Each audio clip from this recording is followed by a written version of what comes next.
Superintendent, go ahead with what you have planned. Thank you, President. Appreciate everyone being here. Appreciate those who have prepared information.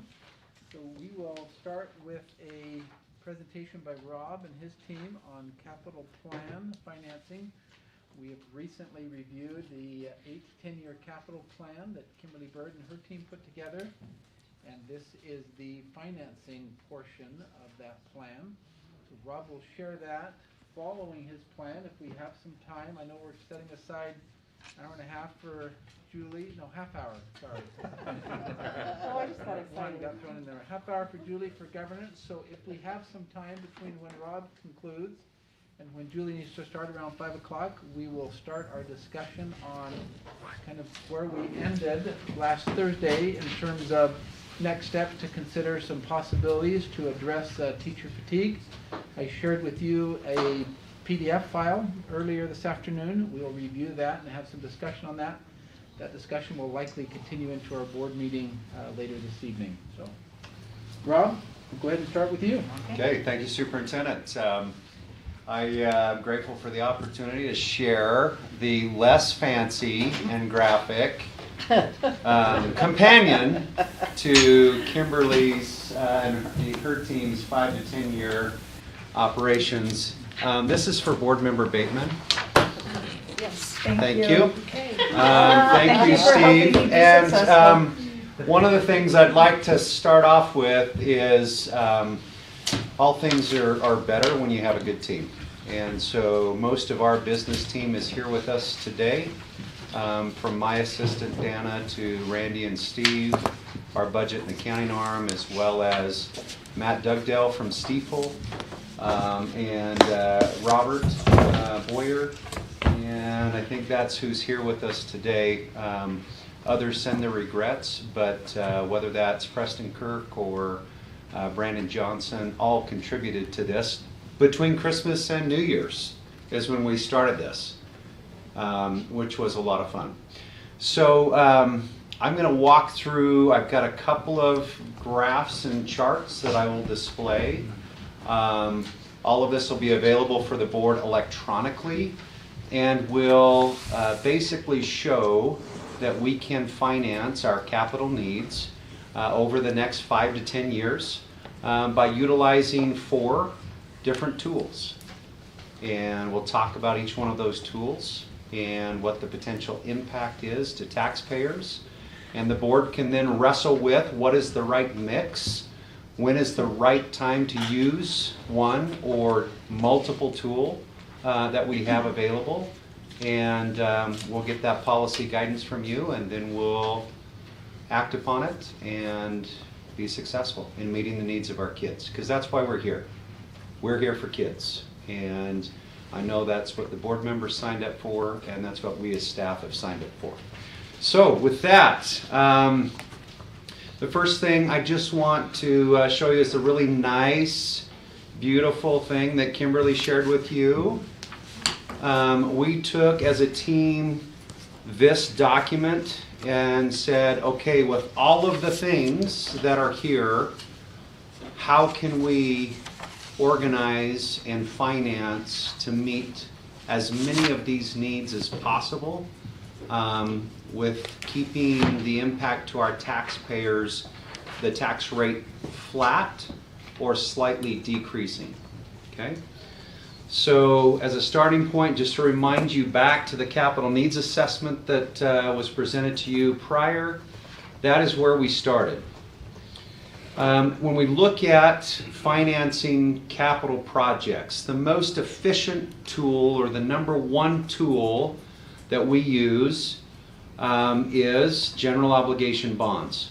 There's several reasons why this tool is the preferred tool for financing major projects. Number one, it carries the full faith and credit of Alpine School District.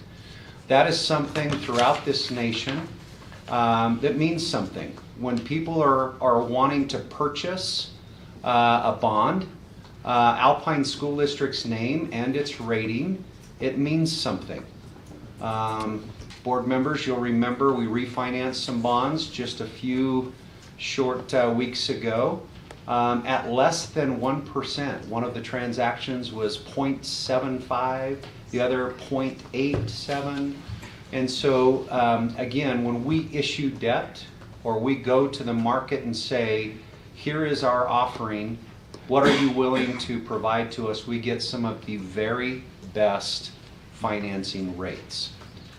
So that's when we talk about full faith and credit of Alpine School District, it means something.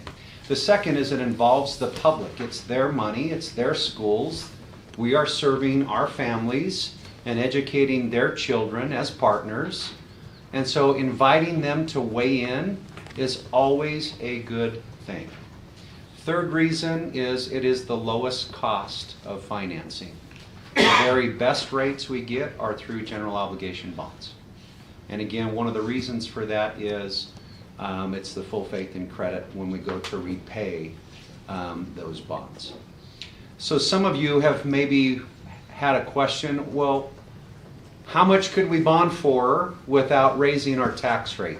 Currently, as our team looked at that, and I'll pull up a graph and show you this here in just a minute, that bonding estimate without a tax rate increase is over $700 million.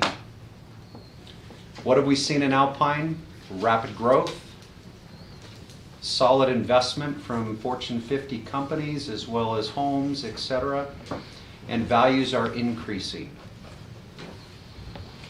So as we look at that, a lot of you say, well, what's the impact? And our team puts together this amazing model.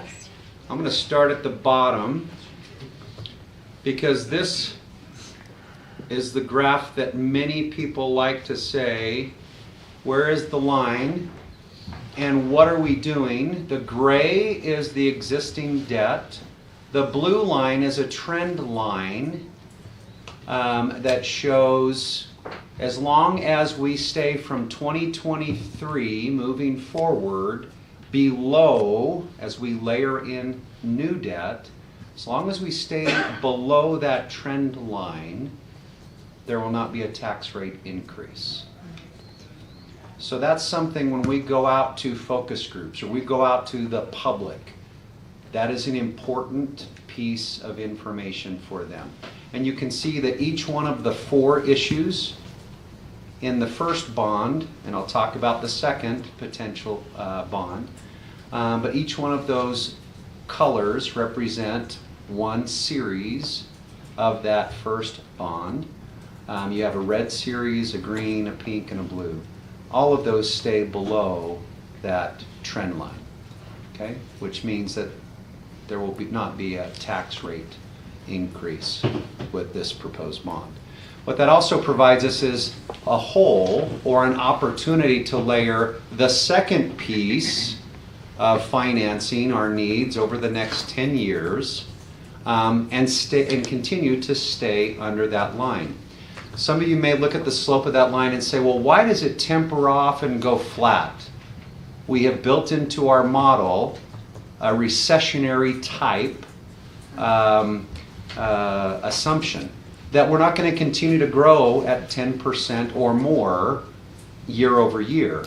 So we have been conservative in our modeling, and as we have done in the past, we will outperform our assumptions because we have grown at a greater rate than what we have assumed in our modeling. So that's the chart I wanted to talk about first.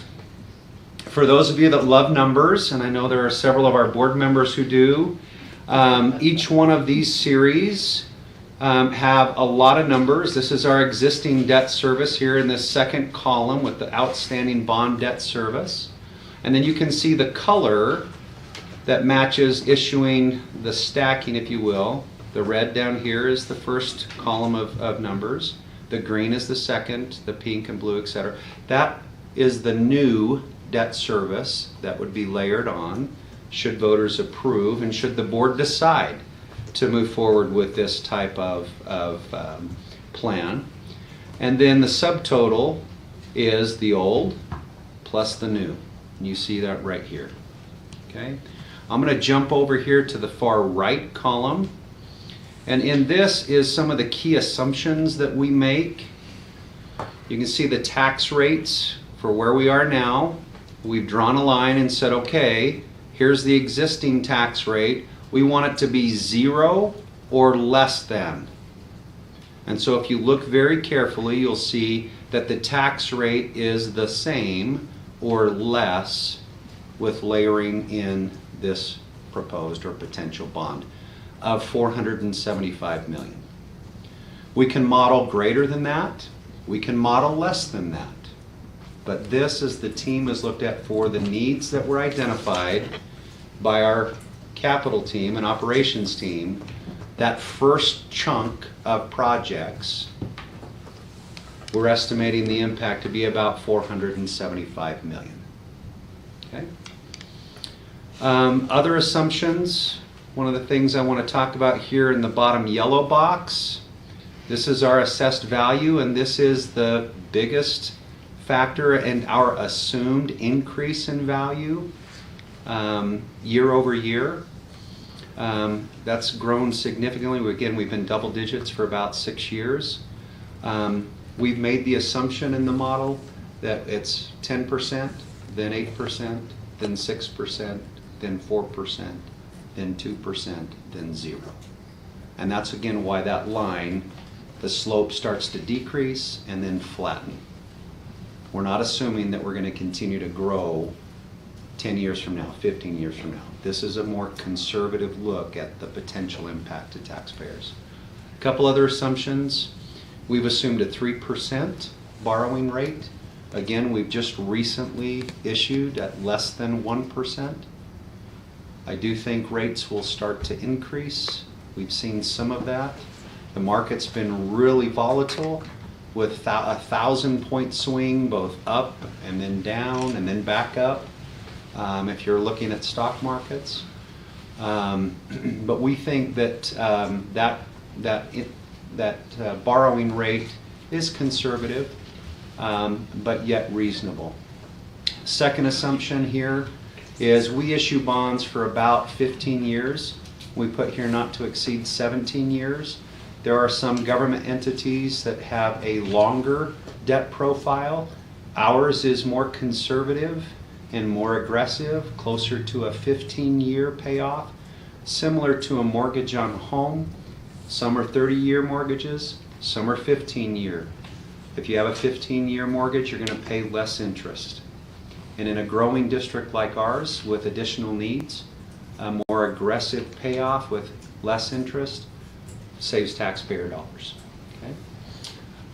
The other thing I wanted to show you here, as we have looked at the impact on the average home, you'll notice that this number in our model is much higher than what it has been in years past.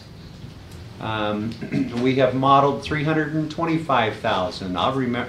I remember a bond issue early in my career here in Alpine where it was $225,000 was the average home price. That is now up over $400,000, and it's something again that we monitor as a team. And when we build our models, we try to build it with the most current data. That is GEO bonds and the first look at what the impact would be for the first phase of this capital plan. Questions on this piece before I move back to the written narrative? Rob, Okay. I had just a little bit of a question. Yes. Can't see your face, but, sorry, it's not you, Superintendent. So with that current, tax rate that we have right now, is that fixed, like it won't ever go up again? I know we kind of like refinanced it to get it down that low, but is that a fixed rate, so if interest rates go up again, we're locked in? We are locked in for that series of bonds. Okay, and, Will the tax rate change? Yes, it will. As values grow, it'll push the tax rate down. and how often do school districts, or specifically ours, how often do we refinance? Do we do that every time we see interest rates drop significantly that we can? That is a great question. We refinance only when it is advantageous for our district to look at refinancing. So just like if you were going to refinance your mortgage, you're going to look at the cost of refinance and what that is over time versus the opportunity to save interest. And so we look at that and we try to say, we don't want to refinance too often because we're paying a lot of cost to refinance. We have to pay our bond counsel, we have to pay the underwriter, we have to pay our financial advisor. There are several costs to refinance. So we want to make sure that the savings is significant. The rule of thumb is greater than 3%. Okay, so that we want to save greater than 3%. If you'll remember, we saved just under $11 million, and the percent saver, Matt, was 11.2% when we pulled the trigger on this last refinance. One of the other reasons to refinance is to restack principal or to restack your debt profile in anticipation of new needs. So again, that you're layering new debt on without a tax rate increase. So those are some of the reasons: savings, and then the second, to restack principal to make sure that you can create a hole or an opportunity for new debt to layer in without a tax rate increase. Did that answer that question? That did, thank you. Okay, got it. Okay. Ron? Yes, Ada. I assume that 700 million is our capacity to bond without raising taxes, correct? It is good question, Ada. It is an estimate of what we would issue without a tax rate increase. It is not our bonding capacity. I've got a note here on bonding capacity in just a few minutes. Okay, thank you. Okay, great question. The second piece, if you look at tool number 1, general obligation bonds, the second phase of the plan would be in 2026. And so again, prices, we're estimating an increase in the cost of construction over that period of time. And so that second potential capital campaign would be around $525 million. Okay? Rob, Yes. so when you talk about how you built in recession into the model when you're talking about financing, but then you're also talking about the assumption that construction costs are still going to continue to rise, is that just another way that we're being uber conservative to say we're assuming that the money is going to taper off but costs will continue to rise, so that we're basically kind of double protecting ourselves so that we're kind of like planning for the worst but hoping for the best? Is that kind of, am I interpreting that correctly? Yes, that's a good way of Okay. saying we want to underpromise and overdeliver. And for taxpayers, we want to tell them, hey, this is what we think it will be, and we want to have it be better than what we tell them.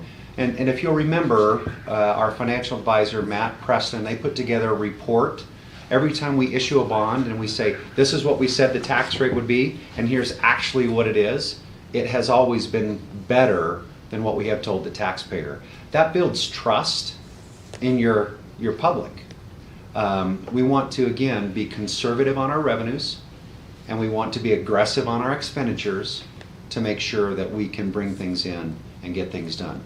One policy change, if you'll remember a couple years ago, the legislature changed the way premium is allowed to be used, and it was capped at 2%. That took a tool away from us as we are meeting the needs and dealing with rapid construction inflation.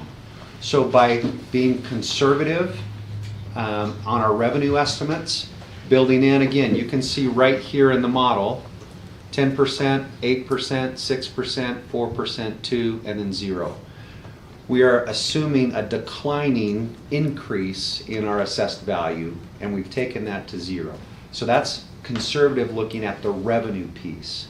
And then being aggressive on the expenditure, assuming a higher increased cost in construction and labor, materials, that will help balance some of the impact of that policy change by our legislature. Okay. Great question. Other questions on tool number 1? If not, I'm going to jump down to our local building authority, which is tool number 2. We think that this tool, we have used it after our truth in taxation this last fall, had a gentleman come and meet with me and he said, well, why aren't you using existing revenues to fund some of these costs? And I said, oh, but we are. Our board has built several schools using existing revenues and savings from the consolidation of those schools. So the board has done exactly what you are asking us to do. A local building authority uses lease revenue bonds. Lease revenue bonds carry one notch, a rating one notch below general obligation bonds. So the cost of financing is a little higher, and the reason for that is the appropriation requirement is different.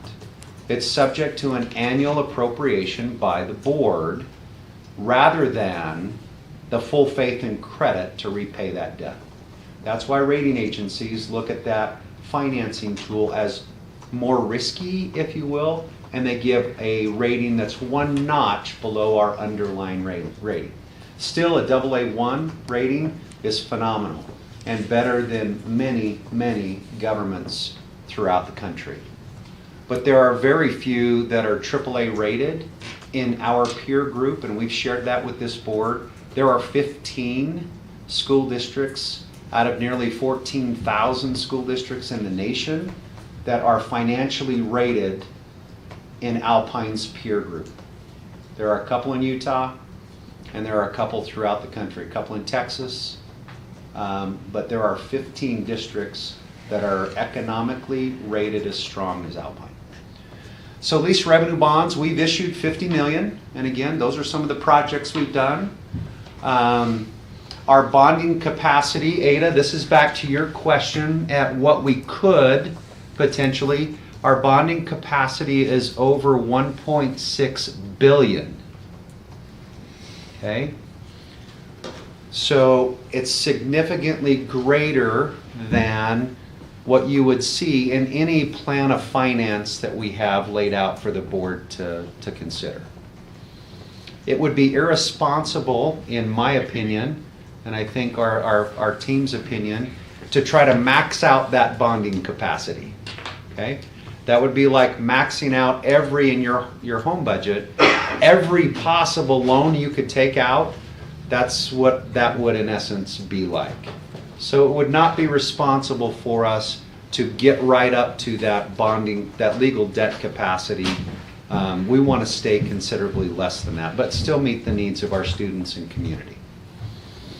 Some of the other things that this tool with a local building authority can be used for are things where we might see cost increases at a higher rate than what we estimated in our project plan.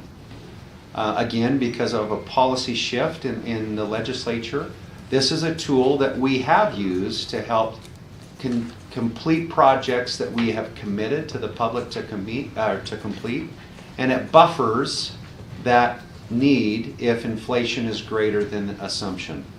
It also can help if in a particular pocket or area of our district, growth is more rapid than what we have assumed in our enrollment projections. It could help meet those needs, and we could accelerate the construction of a school to meet student needs in very rapid growing areas. Other things it could be used for, and is often used for in other districts, we have not used it for these things, but things like district support facilities, a transportation facility, a warehouse facility, a central cooking facility, etc. Those projects generally do not have strong support when you go out to the public and say, here are our needs. And those of you who have been on Alpine's team for a while, we have had projects like that on our project list, and based on feedback, we pulled some of those projects off because our patrons said, I don't want to finance that. Ultimately, the board makes the decision, but that's another potential project that could be funded or financed through a local building authority. Our team recommendation as we look at this tool is to utilize it as needed, being cognizant that this requires an annual appropriation. We can repurpose budget or through savings of consolidation, which we have done, repurpose those funds to help finance a new investment in our community. Okay? Tool number 3. Rob, can I have Yes. a quick question? Shoot. So I know our general obligation bonds, our practice has been to pay those off earlier than the 17 years in which they are due. I know our lease revenue bonds, we really haven't used for that long. How are we doing on the payoff? Are we ahead of schedule? Are we right where we're supposed to be? I'm just wondering, curious. Right where we're supposed to be. Okay. Yep. Can I ask a follow-up question along those lines, Rob? You bet. So specifically on the Centennial School, which we financed through that, our hope was that the decreased cost from consolidating a school would pay the, make the payments on the bond. Has that happened, or are we doing okay that way? Yes, we have used the savings from consolidating Hillcrest and Sierra Park. We use those savings to help pay for the construction of Centennial.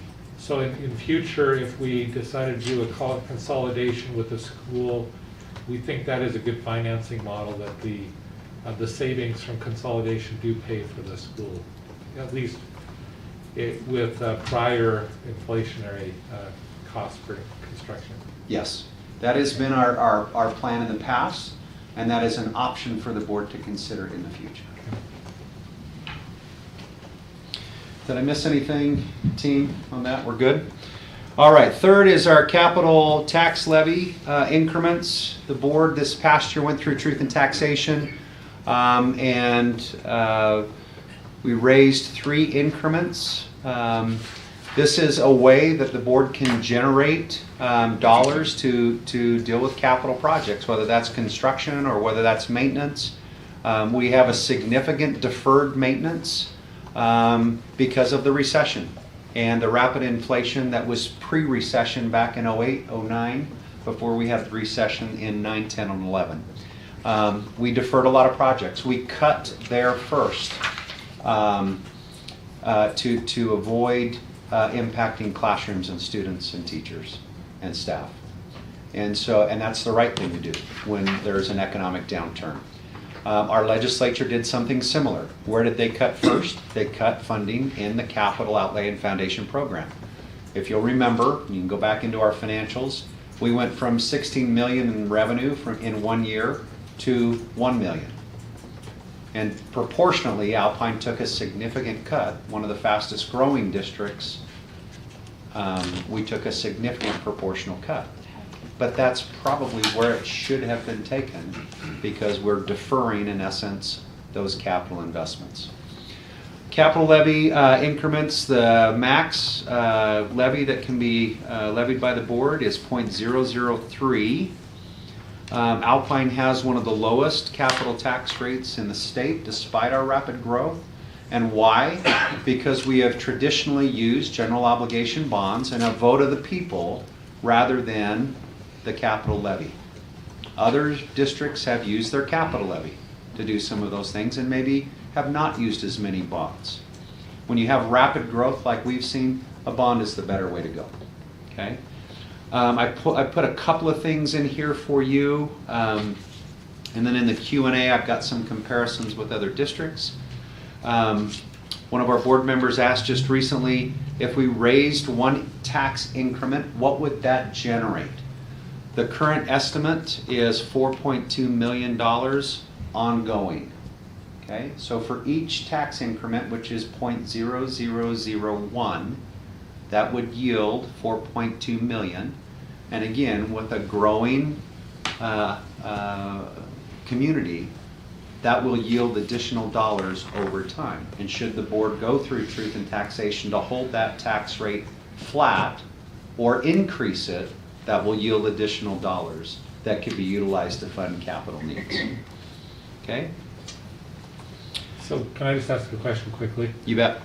So your recommendation is not to go through truth and taxation this year? You can handle with other things, or is that what that recommendation is? Yeah, the team, Mark, let me clarify your question. If the board is considering a bond, Our team would not recommend going through truth and taxation the same year that the board takes a proposition to the voters for a bond. We don't think that would be a wise strategy. Could the board still choose to do that? The answer is yes, but our team recommendation would not to do that. So will we still have enough to get the legislative funding, or will we drop below the minimum level? We will look at that. We believe that we have the 20 increments on the other side, on the operations side, to still qualify for the maximum that we can, but we'll evaluate that and bring a recommendation to the board in the budget process that would meet those obligations and fully maximize state funding for the current year. Thank you. Hey Rob, on that, so Yeah. we're held harmless on that, voted for 5, right? So we could actually adjust to the board to make sure we meet We'll meet the 20. the 20. Okay. Thank you, Randy. Okay, that's tax increments, which is tool 3. The last thing is tool 4, and that's capital leasing. We have done this. We have been lease purchasing buses. The board has approved those leases over the past few years. One of the things our team, and I appreciate Blaine and his team working on learning ready classrooms and potential one-to-one devices. There are some policy changes being debated by the legislature on school fees. There are some school fees that go away next year. There are others, I think, that are likely to go away next year if legislation passes this session. And so we looked at including learning ready classrooms and potentially one-to-one device initiatives. Right now we have 9 schools that are participating, and we have 6 more coming on, Blaine? 7 would like to come on. 7 more would like to come on? 6 or 7. Okay. And they're utilizing or underwriting that one-to-one initiative through TSSA, through trust lands, or through unrestricted revenue in the school. And if that is something we as an organization are going to say, this is something for learning or to pivot to online learning, we might want to reconsider the way we are funding that. That would free up dollars at the school level to utilize for other academic and student-related issues that particular school might need. Rob, So, yeah. how long do we anticipate the lease running for? So we would structure, good question, we would structure the lease based on the useful life of the equipment. On a refresh cycle for technology, devices are a 4-year refresh. We have learning ready classroom equipment where you might have projectors or other devices that might have a longer life, an 8-year life, or even some particular components might have a 12-year life. We would organize and structure that so that when the life is up, that the replacement would occur. So it's not like with a bus that maybe has a 10-year lease life, it's not like I'm going to be paying for Chromebooks and then paying them off for 10 years when the second set have already come through. Nope. Okay. We would structure it so it's a 0, it goes down to the value at 0, and then we refresh and bring new in. Okay. And that's, Kimberly and our facilities team do that with their life cycle costs for HVAC equipment and chillers and so forth, etc. We're saying we need to look at that for these types of devices that every school is using in one way or another. Okay? We've built a nice spreadsheet. Appreciate our accounting team pulling this. There is a ton of data here, and it's changed a little bit based on current inventory data that Blaine and his team put together. You can see, Julie, to your question, let me make this just a little bit larger. Lifespan. So your projector might have an 8-year life, a sound system has a 16. We're trying to structure it in such a way to meet the actual life of that particular component, where you have iPads or devices that have the 4-year life. Here, okay? So it's again, if you look in the detail of the numbers, it's about $4 to $5 million per year that we need to help finance that investment to get all of our classrooms learning ready and devices available for kids. Okay. That is tool number 4. Additional considerations that our team talked about is we need to look at procurement. Are there ways that our purchasing team that Craig Brinkerhoff leads can be more efficient? Are there things that we can leverage? Can we buy in quantities with other entities or multiple school packets or desks or furniture at the same time to get price point breaks or savings from those procurement processes? Another idea that the team talked about is bringing together experts in the field. Let's say it's construction, or let's say it's our architect, and having a detailed quality review process where we're saying, how can we build high quality with long life and do it for less? What are some new technologies or new products or new materials? And bring those experts in to work with our procurement team, so when we are going to bid, we can actually maximize, again, taxpayers' dollars. That also is the responsible thing for us to do. Other products or changes that we can utilize. We tried this last go around with a ground source heat pump system at Central Elementary to try to go green. There are some investors that want to invest in green technologies in schools. Are there ways that we can leverage new technologies to save operational costs? It might cost us a little more upfront, but can we save those dollars and then take those savings and invest back in our teachers and our staff and supports for kids? So that's some of the other considerations our team kicked around. On the Q&A side, just a couple of things, and again, I'm going to wrap up. My goal was to be done in about 30 minutes. I've gone a few minutes longer than that, and then have time for board member questions. But our team tried to say, hey, are there some questions that the public may have, or things that in our discussion today that maybe didn't come up? Here were a couple of things that we thought of. We built in inflationary cost in construction, and in the past we've used a 3% number. 3% is woefully inadequate, unless you talk about the inflationary factor for the WPU, and it's about 2.7%. We think construction costs and so forth, especially looking forward with oil and pressure on supply chains, that cost estimate and the inflationary costs must be higher. Bonding. If the board decides that they want to go for a bond, the resolution would need to be adopted by August 25th. Okay. Bonding capacity, again, going back to Ada's question, it's over $1.6 billion as our value continues to grow, and as we pay off debt, that number grows. How can we bond for large dollar amounts without tax rate increases? Because we're in a growing community. Collectively, Alpine is strong. We are, in my opinion, the envy of many districts throughout this nation because of the strength of the 14 municipalities that we serve and the growing student population and the families that we have here. We have a rapid debt repayment. We have favorable bond structures, which you've seen, and low borrowing costs. Another question that you might have is, what are the capital levies in peer districts?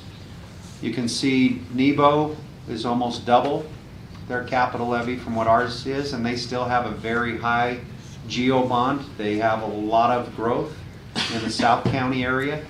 Jordan District has a lot of growth. Their capital levy is nearly double ours. And Canyons, with no significant growth and in some areas decline, their capital levy is about the same as ours. So that gives you some ideas or some potential questions that the board may have or the public may have. With that, I think that concludes our presentation.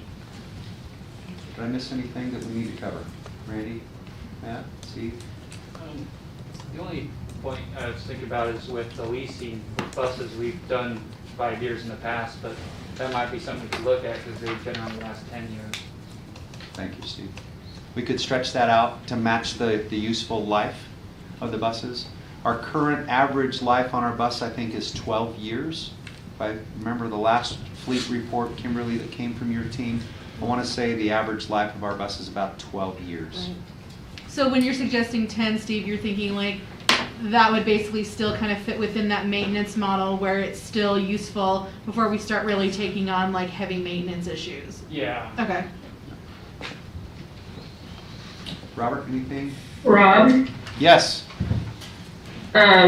we frequently get emails from patrons suggesting that we need to privatize some of our services, and I'm assuming that that's a question that you've looked at and analyzed. We have looked at privatizing several components. Other districts have actually done away with things like their purchasing or their warehouse or their media services or others. And what has Alpine done? We've served them and charter schools and other ways to keep our operating costs lower, again, so that we can yield greater value for our buying power for our students and for our schools. So have we looked at privatizing custodial, or have we looked at privatizing? The answer is yes. If there are other ideas the board would like us to look at, we're happy to do that analysis and bring a recommendation back to the board.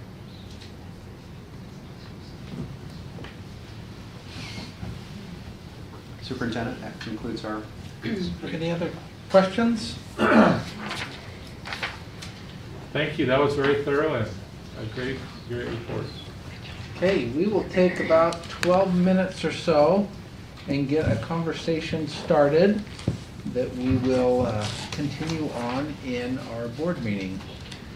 We appreciate Mike Gowans and Brandon Engel being here from our association. We've been in consultation with them, getting some feedback from them on kind of where we're at with respect to teacher concerns and how we might address those.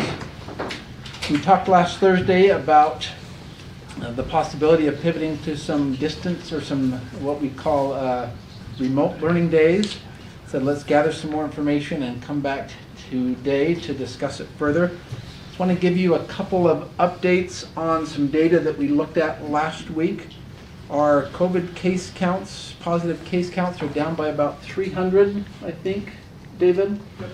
Last time we checked, our sub-fill rate from a week ago is up about 18%. That's going to fluctuate from day to day, but we had the highest fill rate that we've had in the last 6 days today. Yeah. So it's 77%, which is a positive. The student absenteeism is down by about 4,000 students from what it was a couple days ago. And then request adult or teacher absenteeism is down as well. Those numbers are going to fluctuate. Hopefully they continue to sub-fill rates increase and the other numbers decrease. And we think there is a correlation between some of the challenges that we're facing and our positive COVID rates. The other thing to keep in mind, I think just some general guiding principles as we as a staff wrestled with decisions and recommendations, that our moral imperative is the same as the board. We want high levels of learning for every student. That's why we're in this business. And we know that students need to be face-to-face to maximize student learning. We've learned that over the past couple of years. I think that's been reinforced as we've had to pivot to remote learning, that student well-being, student cognitive development, as well as social emotional well-being are not as strong when we pivot to remote learning as they are when we are face-to-face. One of the key factors of high levels of student learning is teacher efficacy. Teacher well-being drives that. So we, in balancing the needs and making recommendations for how do we give more support, time, resources to our teachers, we need to be cognizant of the fact that if that comes at the cost of student learning, then that's a challenge. I think all of us are pro-teacher, pro-student, and want our teachers to thrive and do well and have the support and resources they need. At the same time, we need to be about student learning and try and keep our students face-to-face as much as possible. Since we met last Thursday, I think we've tried to gather some more information, both quantitative and qualitative, anecdotal information. I reached out to several teacher friends that I have that have taught my own children that I knew would shoot straight with me. And I said, I don't know that our absentee rates are accurate. These are secondary teachers mainly that I've talked to, and they said, I would agree with that. We're experiencing in my classroom somewhere between 25 to 30% absenteeism. We're showing about 15 to 10% depending on the day, 20 to 10%, somewhere in between there. So I think we've got some work to do on increasing. It's been a challenge, I think, for teachers to take attendance because they don't know that it has any ramifications. That we are limited by state statute in terms of consequences we can give related to absenteeism, and so I think some teachers are just fatigued to say, hey, it doesn't really make a difference, and so that, and there's one more thing that I think teachers are trying to back off, principals are trying to back off of teachers and say, you know what, you need to mark your attendance, it's just one more bother that maybe there's been, so I don't think our attendance is accurate. Teachers also expressed concern that says, you know what, we're not doing online learning as we were before, but we're still doing, we're teaching in multiple modalities. We have the face-to-face instruction that we do, and then when students are not there, we put stuff on Canvas and have to reach out to them, so it is more of a burden than it has been in the past. These are challenging times. This is stuff that we already knew. They said we're dealing with it, but it's harder than it has been in the past, and then their level of fatigue varies from person to person. I think generally speaking, and I can have our association leaders speak to this a little bit, we sense a little bit more of a fatigue and challenge with our elementary than secondary. Is that kind of what you're hearing as well? That there are some challenges out there with, I think, the increased training, that the time that we've been able to give to teachers, we haven't been able to give as much teacher-directed time to our elementary teachers as secondary teachers because of that required training. Any thoughts on that, Brandon, or Mike, that you would share? Well, it's true. Teachers all over are drowning, they're burnt out, they're overloaded. And speaking as a secondary teacher and the president of the association, I hear mainly from the elementary teachers. They're suffering worse than any other teacher out there. And it is because of the extra stuff that they have to do, the extra training. We have math training, we have letters training, we just keep piling it on. And then when we try to free up some time for the teachers,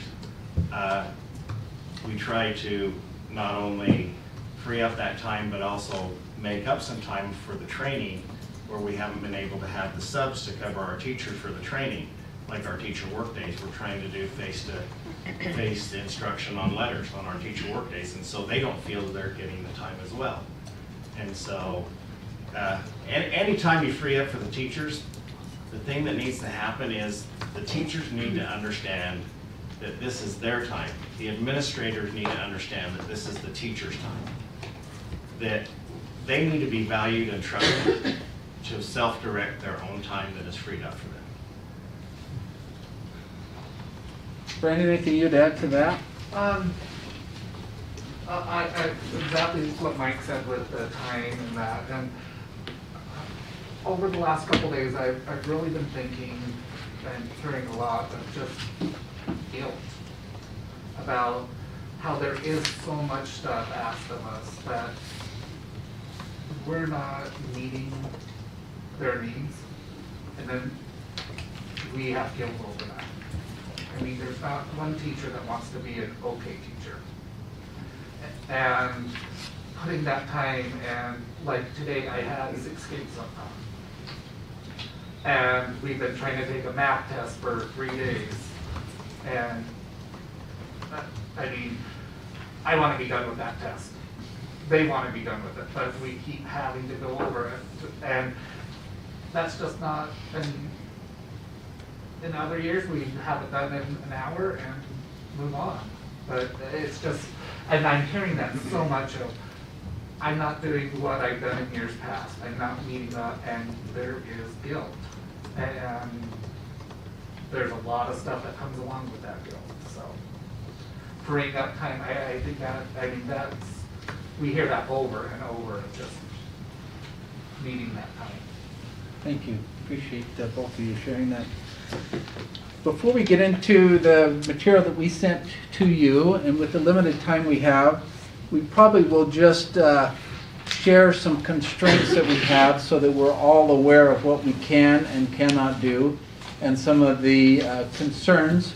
And then once we get into the board meeting, we'll go through some of the things that we've done already, knowing that this would be a difficult year. What are some things that we've put into place to alleviate that, not only to start the year, but throughout the year to give additional support and time to our teachers. And then we'll talk about some other considerations that we may want to look at going forward. Are there additional supports we can do? It's also, I think, helpful to comment a little bit upon what we're doing to alleviate the fill rate, the low fill rate. Some changes that Cammie and her team have done with ESS and fingerprinting so that we can get more of those subs who have signed up to sub actually out in our schools. We believe that that will, the more we can get that fill rate up, the more our aides and others will be freed up to do the work that they were hired to do the tier 2, to do tier 3 intervention. More teachers will be freed up to do their work and not be covering other teacher classes. I think that will bring the guilt down, they'll bring down the teacher efficacy up a little bit and be able to attend to that. So we'll share some things that we're doing there. We were talking last Thursday about House Bill, Senate Bill 113. That has passed. There are some restrictions placed on local school boards in terms of pivoting to remote learning. That we would have to create a request, a justified request of why we are making that request to pivot a school or a number of schools to remote learning. We would have to show the data that justifies that. We would send that, have to have a board meeting, emergency board meeting, or we could do it at a scheduled board meeting where a vote takes place to approve that. We would send that request on. That would need to be approved by House and Senate leadership, the governor, and the state superintendent. They could deny that, they could approve that, they would send that back to us, and then we could move to remote learning.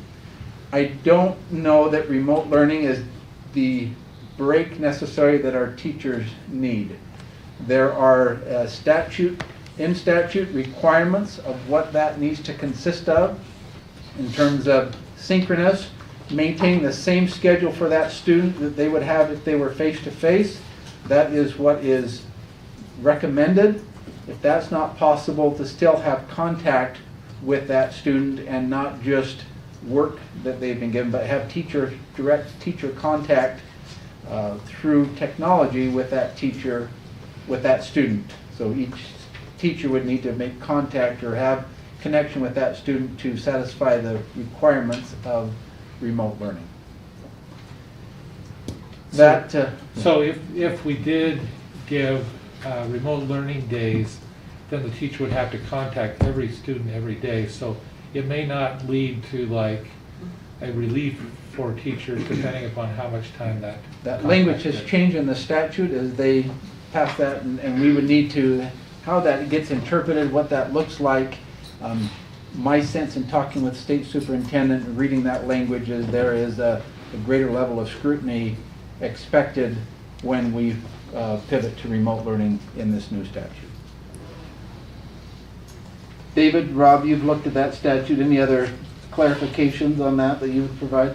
No, that was good summary. It was House Bill 183 that passed. It substituted out all of Senate Bill 113. Thank you for that clarification. So those are some things to consider in terms of making sure that those actions that we take actually give teachers the reprieve and the support the time that they need, as well as this continuum of any time that we take away from face-to-face learning is going to be lessen potentially the learning that is taking place. We know that students are behind already, and we need to try and give them as much time as we can with their teachers, but also we need to support teachers and make sure that they have the energy and the strength and the capacity to deliver high-quality instruction.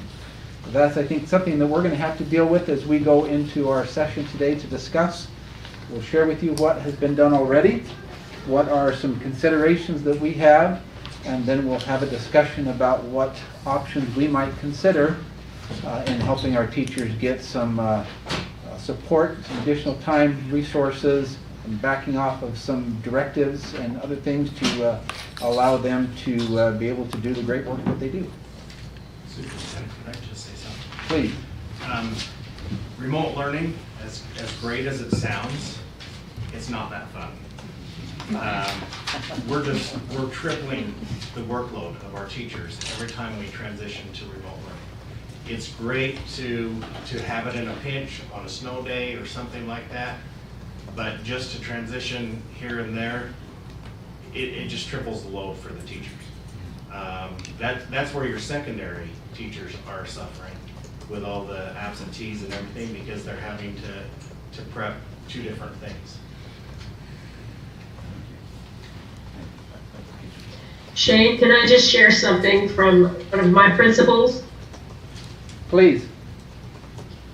Just to consider not only the sub-fill rate, but also the staff that doesn't require a sub, that when they are absent, it also impacts the building, that it's not just those that require substitutes.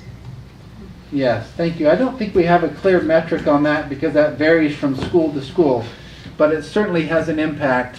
And Board Member King and I were in a cluster meeting yesterday, and I think there were 3 or 4 testaments to this of just how much we have depended upon our aides, how they have gone above and beyond, and we would not be nearly in the state we're in a positive way without the impact of those aides. And I think the frustration is that they're getting pulled from doing the work that we need to do to catch up student learning to cover Tier 1 instruction.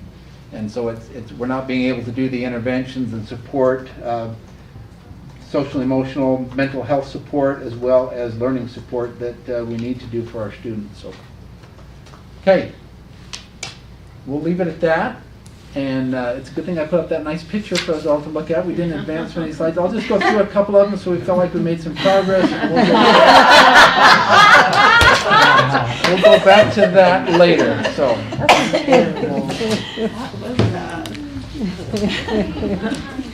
Okay, so we're gonna play a game. Yay. Everybody knows 20 minutes of direct instruction, and then you gotta flip to something else. Okay, so we're gonna actually play a couple of games, and I'm competitive in case you guys haven't figured that out. So we're actually gonna like duel it out. So we're gonna play this a couple of different times. So is everyone familiar with the game of perfection? Unfortunately, does anybody have like childhood issues from it? Yes, I have trauma. Okay. I have trauma from that pot. I do. Everybody's got a little bit of anxiety. Okay? My sister one time. Okay, so what we're gonna do? My whole skills are not what they were. Oh yeah, I have trauma. What we're gonna do is each of these shapes is representative of.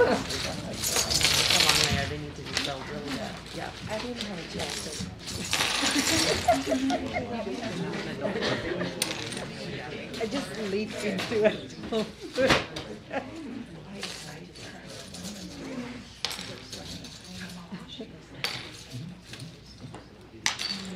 Okay.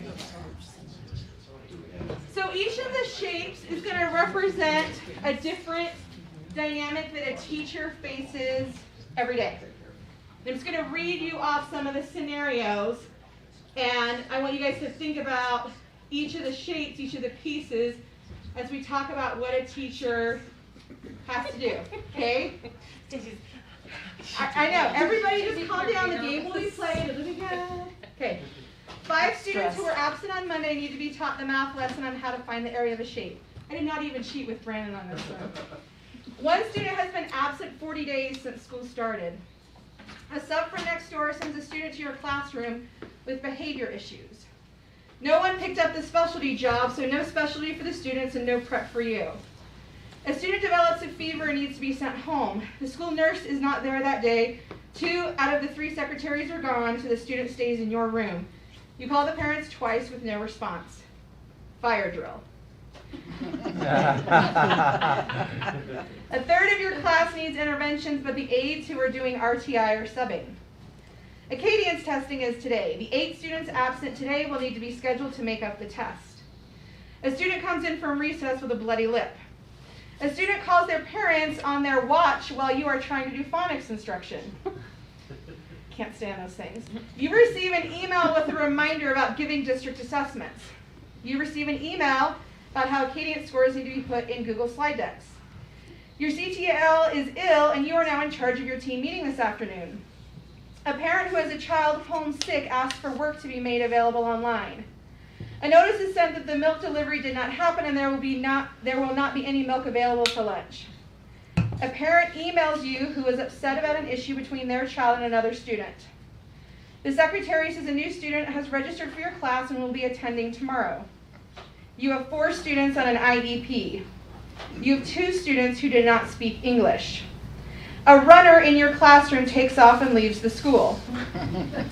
A kid goes to the bathroom and doesn't come back. The internet goes down and you cannot access iReady or Lexia that your students need to complete. The student who needs the most interventions is absent again today. A student misbehaves and will not be allowed back into the library for 2 weeks. 2 students in your class are non-compliant and refuse to do any work. A parent emails and asks for a parent-teacher conference early because the scheduled times conflict with their schedule. So, now we get to play the game and try and make all the pieces fit. Okay, who wants to go? Come on, Amber's ready. You got it. Who's gonna do it against me? Sarah, you ready? You want to do it? Or Stacy, you want to do it? Who wants to go? I want to be Amber's helper. Okay, you can't cheat. It's a 1-person game.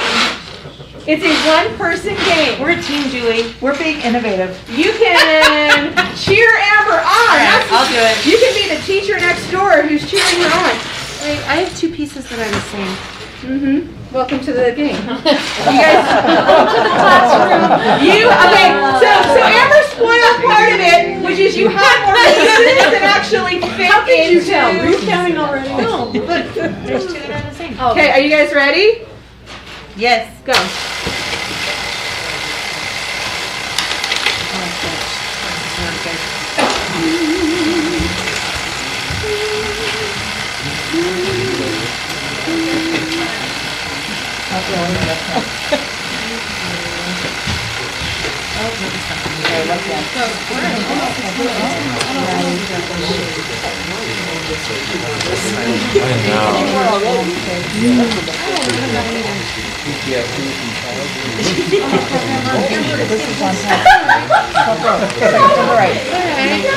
Are you playing it all? Kimberly's stressing me out.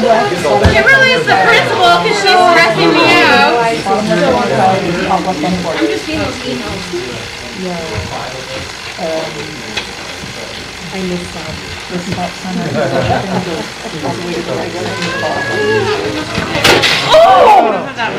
I always hate that. It is anxiety. Was there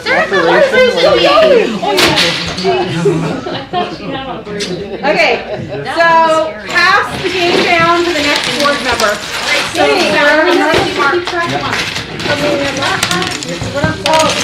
you're not, okay, well, you're taking this a little bit. Okay, but Sarah got more time than me. Come on, Sarah. Okay, but wait a second. Does Sarah have all of her pieces? Okay, so wait a second. Not all of these. We're going to add a little bit of a challenge. So here's the deal. You think there wasn't a challenge already? Oh, you Here's the challenge. So it is awesome when we present our teachers new things like 95% and wonders and I'm ready, and we give them resources. But a lot of times teachers have developed a dexterity with the tools that already exist. Whether that is, hey, I have learned to use these math manipulatives and I have a rhythm down with how math goes, and even while it may be an improvement in the curriculum, the hardship is that you lose your dexterity. And so now you're having to deal with the challenge of learning new things and trying to apply that into your classroom. So while you're trying to teach your students, you're also developing new skills. Okay? So you guys have to wear a winter glove. I would like to request 504. Oh, man. Oh, I want the left-handed glove. Okay, wait a second. Okay, is your thing all the way correct? I don't know. I've never played this, I don't think. You did not work? This is not looking good, folks. Okay. Okay, are we ready? I can't even feel Wait, it. you Your left hand, Sarah. On your mark. Wait, so you're gonna push the thing down, Sarah. Oh. And is her set all the way? Turn your timer. Superintendent, is that her timer set all the way? To what? Yeah, I may have. Okay, so you guys ready? You're gonna put your start button. You ready? On your mark. Wait. What am I pushing? I don't The button on the Start. top. This one. Well, you said star. Okay, ready, set, go.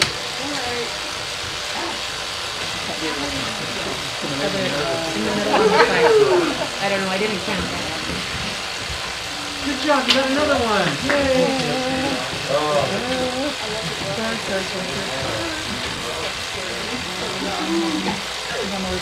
No, this one's not there. Thought they would have to do it with a glove pen. I just working with what I've been given. Good job. Weird Oh, thing. Stacey, you're killing it. Good job. Oh, not that long. Bottom left corner. That one. I don't hate that crazy thing See, anymore. that one has a longer timer. Kind of does. Okay, come on, I'll get up to the Okay, so maybe everybody. No, that one And says. there's part of the game too. That like. Is this an equity thing?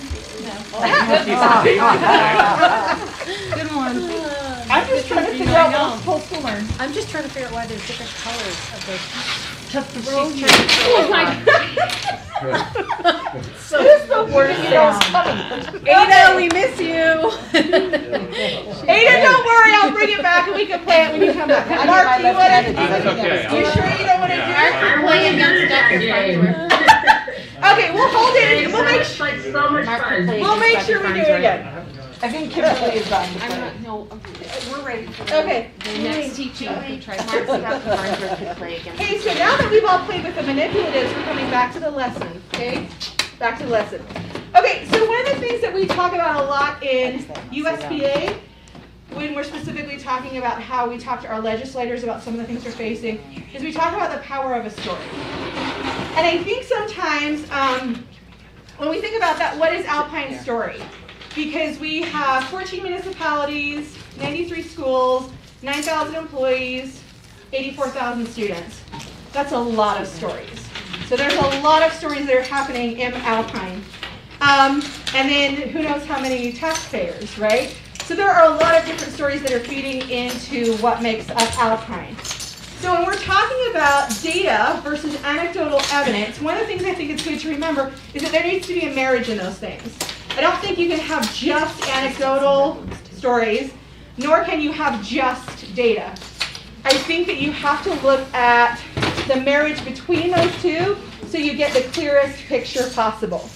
So one example, in spring of 2020, we talked about, and there was a discussion about, will we lose students in the fall?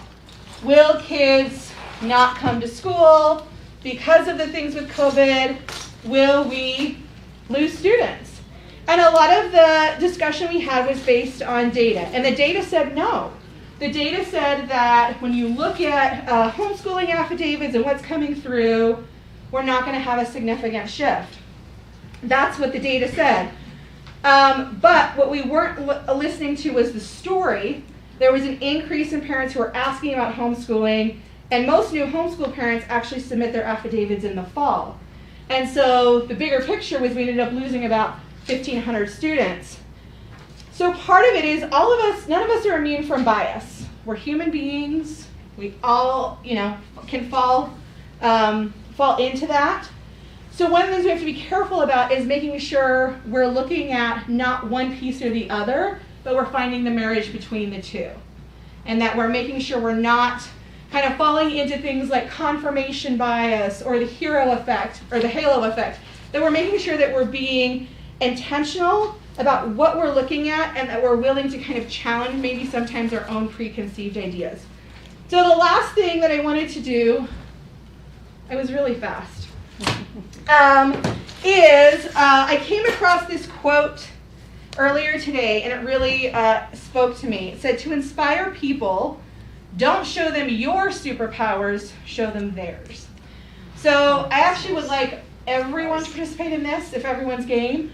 I brought thank you cards, and I would like to ask everybody at the table to take the remaining minutes we have in study session to write a thank you note. It can be to a teacher, a parent, a crossing guard, a nutrition worker, a supervisor, maybe somebody that you're seeing that maybe doesn't realize that they're being seen. And I think sometimes in the midst of hard, we forget that everybody is going through hard. And one of the things that I'm trying to do better is to make a connection and make sure that people are seen, because I think that is the power of our story of Alpine, is our individuals. It's the people who are showing up every day for our students. It's our bus drivers, our nutrition workers, our aides, our secretaries, our techs, everybody who makes a contribution to Alpine. And so as we think about all of those stories, I would just encourage you to specifically highlight one. Okay, that matters.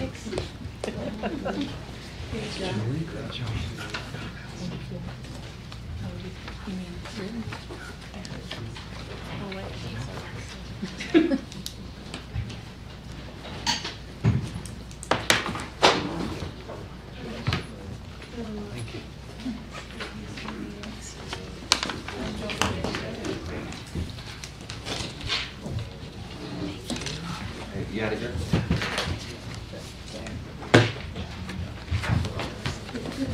I was trying to open it.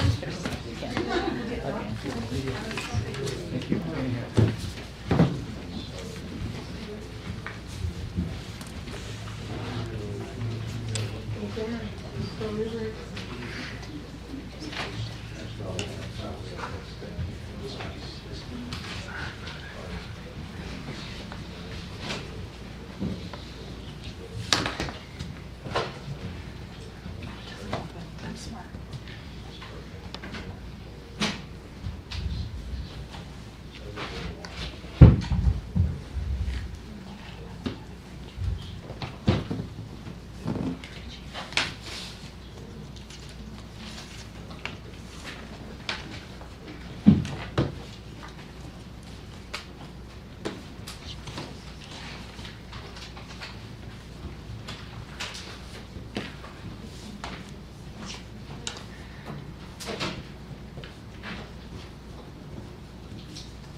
Yes, ma'am. Throw me another one.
Like, class is dismissed whenever you're done. Been substituting too much. The bell will not, the bell doesn't ring you, like dismiss you, I dismiss you. That's right. That's right. You've been a teacher.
Solomon, our amazing principal, up.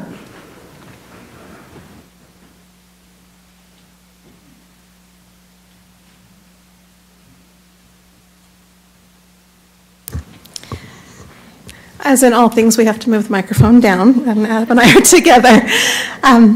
So I'm Melissa Ullman, and this is Adam Huffaker, our assistant principal, and I'm the principal. As we are so excited to be here tonight. As we were talking to our faculty about this, I had put it out in our chronicle. I was going around during lunch today talking to everyone, and the feeling of, wow, thank you so much. We are so happy to do this. This feels so good to be able to celebrate a little bit and just to see all the great things that are happening. So thank you so much for making this possible for us tonight. It means a lot to everybody. Freedom Elementary is a wonderful school with amazing patrons, students, teachers, and staff who work as a team to achieve our vision for learning, both in academics and social emotional wellness. Over the last few years, our leadership team, student intervention team, and social emotional wellness team have collaborated to develop multi-tiered systems of instruction and intervention to ensure that all students acquire essential knowledge, skills, and dispositions that will prepare them for the future. This is intensive work that requires sacrifice from both adults and students in the building, and everybody participates.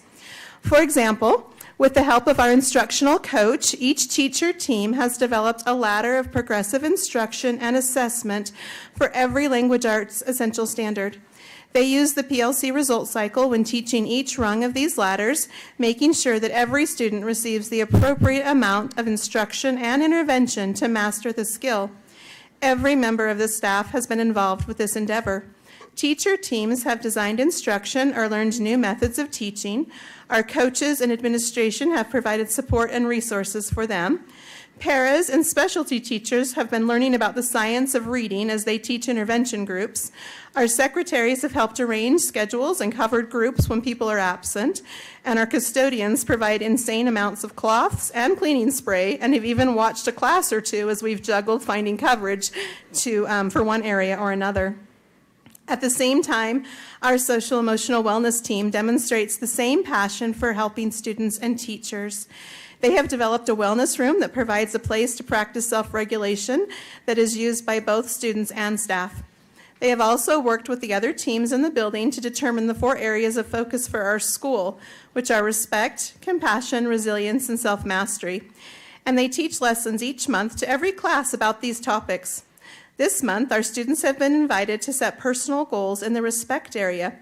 During lunchtime, they visit with a member of the SO team or administration to set a goal or to report on a goal. When they achieve their goals each month, they can earn a button designed by our own school psychologist, and they are super cool. It has been exciting to hear students talk about their goals as they practice the dispositions in school that will help them be successful throughout their lives. It is truly an honor and a privilege to be a part of the Freedom family, and we are so excited to recognize a few of our Freedom Falcons that do such a great job representing all of the wonderful people in our school.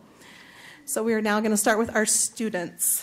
So students, when we call your name, if you will just come up right over here to either Mr. Huffaker, right over there, to Mr. Huffaker or myself, and we will give you a certificate, and then if you'll just come stand right in front of all of the board members, once everybody comes up, we'll take a quick picture. Boone Gardner, where are you? All right, Boone, he's a kindergartner in Mrs. Harper's class. Come on up here, Boone. He is quick to help. He doesn't need to be asked. He just sees an opportunity to serve and help.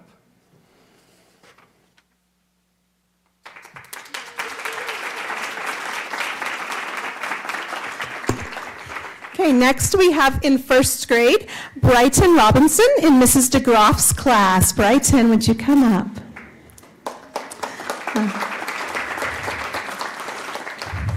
Mrs. DeGroff says she is kind to all of the students in her class. She has a positive attitude and always tries her hardest.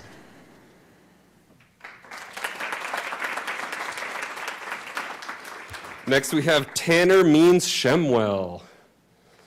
Tanner. Tanner's a second grader in Mrs. Smith's class. Tanner is an exceptional student with a strong growth mindset.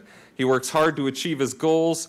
Tanner has outstanding self-mastery and is mindful of others. Tanner is a joy to teach.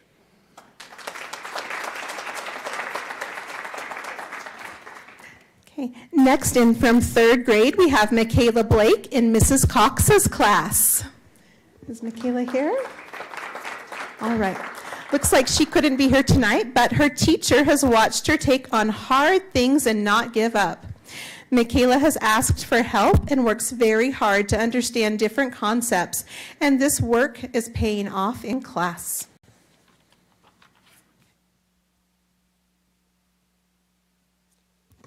Macy Laycock.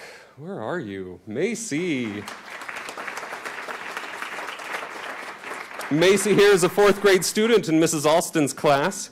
If others need help, she sees it without being asked. She is proactive about needs and helping students and even her teacher. She is a hard worker and very respectful as well.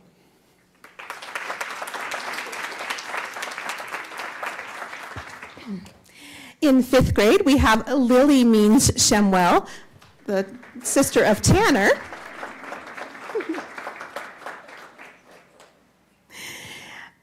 Lily is in Miss Howard's class, and Miss Howard says, Lily has a rare blend of kindness and an intensely wonderful work ethic.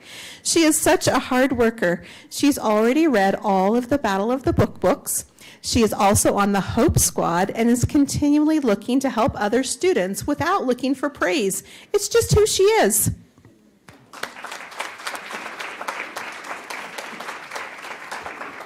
And our last student we'd like to recognize tonight is Sophie Gunter. Sophie, come on up. Sophie is a sixth grade student in Mr. Smith's class. Sophie is an amazing student, even more so an amazing person. Sophie is selfless and giving and actively seeks to use her time and considerable talents to help all around her, going so far as to have her own Sophie School to help those who struggle with math. She serves as the teacher in this school of hers. Who can better explain in kid speak the math concepts and processes? She has helped many struggling mathematicians to succeed from her efforts. Sophie truly is an example to all around her and nothing short of an inspiration.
If you are here supporting our amazing students, will you stand so we could recognize you?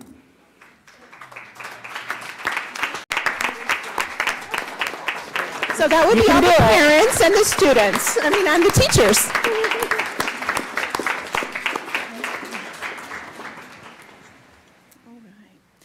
Okay, now we want to recognize some of our adults at Freedom that are amazing. We're going to be recognizing 2 of our volunteers out of the many, many volunteers that we have, and then 2 of our support staff of the many, many, many that we have, and then a team as well. So we're going to start with Jessica Adamson. So Jessica, if you will come up.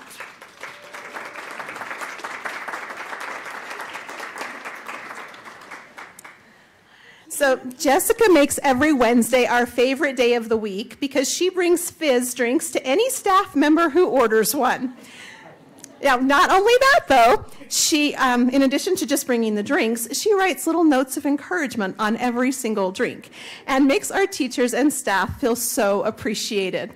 So thank you so much, Jessica.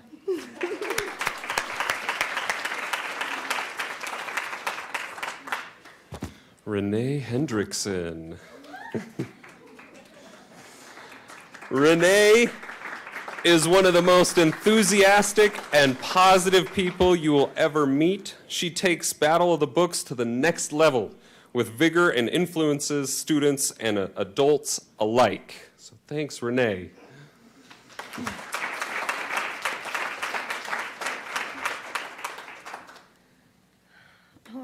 All right, next we have Crystal. Only, this would be an absolutely appropriate time to exit and continue on with your evening. If you'd like to stay, that's awesome. If not, drive safely.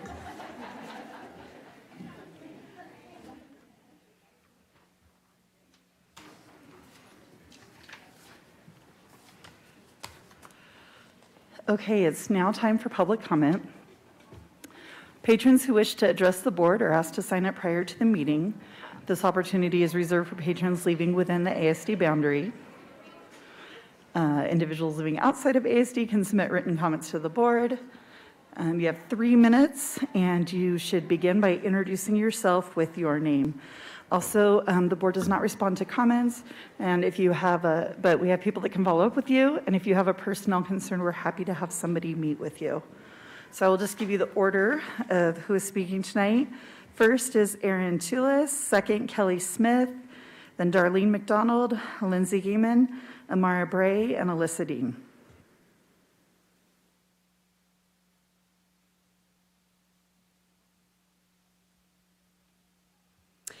My name is Erin Tullis. I have 4 children still in the school system. I'm here to discuss my concerns over what I heard last week in the emergency meeting that we held and about the COVID measures for which that meeting was called. I want to be clear right from the start that these meetings, and quite frankly everything that you do, should be about the education of our children, not about you and the stress you feel from substitute teaching, not about the teachers, though we greatly appreciate them, not about our children's physical health, that is our responsibility as parents, but about their education. I would like to share with you my thoughts on the COVID measures. Stop, all of them. Stop with the fear porn and pretending what's happening warrants drastic measures. We are in our 3rd year of this, my friends. We do not need any more. Not one thing we have done or implemented thus far has made one single difference. So my suggestion is to simply stop. Let these children have normal lives at school. Stop telling us you are trying to keep them safe. The thing they need to be kept safe from is adults who are projecting constant fear on them. Stop encouraging them to wear masks, which don't work. Get tested with faulty tests or get vaccinated. Not one of these things has helped. As it stands right now, the virus that we're having is equal to that of a common cold. Not a single child has died from the Omicron variant. I have twins who are now seniors at Orem High School. High school in the times of COVID is all they know. What memories, right? Are you wanting to be responsible for an entire class cohort whose only remembrance of high school is fear, disrupted learning, apathy, or anger? Superintendent Farnsworth, thank you for your level-headedness in recognizing the actual facts surrounding absenteeism and its correlation to the positive COVID cases, aka there is no correlation. We are in what is called cold and flu season. I think that some of us have forgotten that we used to have children and teachers who were absent from the cold and flu. Sarah Beeson, thank you for reminding the heated board last week that we have 84,000 students in our district, and that is who we need to be focused on. Thank you for being a voice for our children. Several of you have mentioned the COVID fatigue our teachers are feeling, and most every concern was directed to that point. Though I love and respect our teachers, you must know that we all have COVID fatigue. Teachers are not the only ones with hard jobs. We are all tired and worn out. If you want to focus on anything outside of the students' education, focus on the mental health crisis that is happening in our students because of the COVID measures that have been taken the last 2 years and the fear they have felt over keeping the adults safe. Keeping us safe is not their job. Children and teens have almost zero risk of dying from COVID, and yet they have sacrificed and suffered the most with COVID measures. Why are we, the adults, their protectors and guides, allowing this to continue? This ends when we say it ends. Thank you.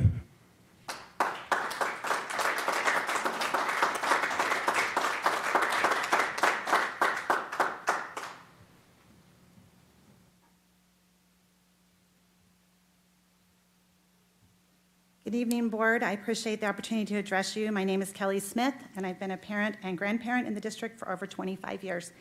Until 2 years ago, when I retired, I was also a teacher in the district. I wanted to thank the board members who asked for the emergency meeting last week to address growing concerns and issues with our understaffed schools. I appreciated the board members who are in our schools as subs and who talked to all the principals in their areas. Since the meeting, I've been disappointed to see so much divisiveness about this on social media. I reached out to my friends who are still teaching and asked them to come make a public comment sharing their experiences. They all told me they are currently overwhelmed, and though they would like to come, they could not take the time away that they spend in the evenings preparing for their classes or the limited time they have with their families. I offered to come and share some of their concerns. Everyone wants kids in school 5 days a week, especially teachers. It is ideal to have all of your students in class and for you to be in class too. Right now, though, if teachers are out and lots of their students are absent, this is not ideal for learning. Teachers want to do their jobs, but we need to be clear about what their jobs are. It is not a teacher's job to cover for another teacher during her prep period. It is not their job to combine their class with the class next door. It is not their job to cover a class during their unpaid lunch. They need more time to do their jobs. The district recently gave teachers 4 prep days, which initially they appreciated. They have now heard that 3 of these days are going to be used for letters training. As awesome as letters is, and it is, I taught kindergarten and 2nd grade, the district might consider putting letters on the back burner or providing staff with a half day every week to work on it. Those days are needed for teachers to catch up on testing, prep, IEPs, and so much more. We need to be clear about whether we want 5 days of in-person learning or 5 days of in-person supervision. When there is not enough staff, we are getting the latter. Parents can no longer drop their kids off and look away and then lobby for 5 days of in-person instruction. We are all going to need to be part of the solution. In my 20 years of teaching, I had working parents and parents with small children at home who all found a way to contribute their time to my classroom. If you can't do anything in person, parents, please at least advocate for teachers when you speak about them online and refrain from criticizing about them. Not every teacher feels comfortable going to their administration with their struggles. If the board truly wants to know how teachers are doing, I would encourage you to take 5 minutes to send them a survey and directly ask them. This should not be a divisive issue. Parents and teachers and district administration should be able to work together to find solutions. That starts with the examples set by the board. The health of our schools and the quality of our students' education is equal to the health and support we give our teachers and our staff. Thank you.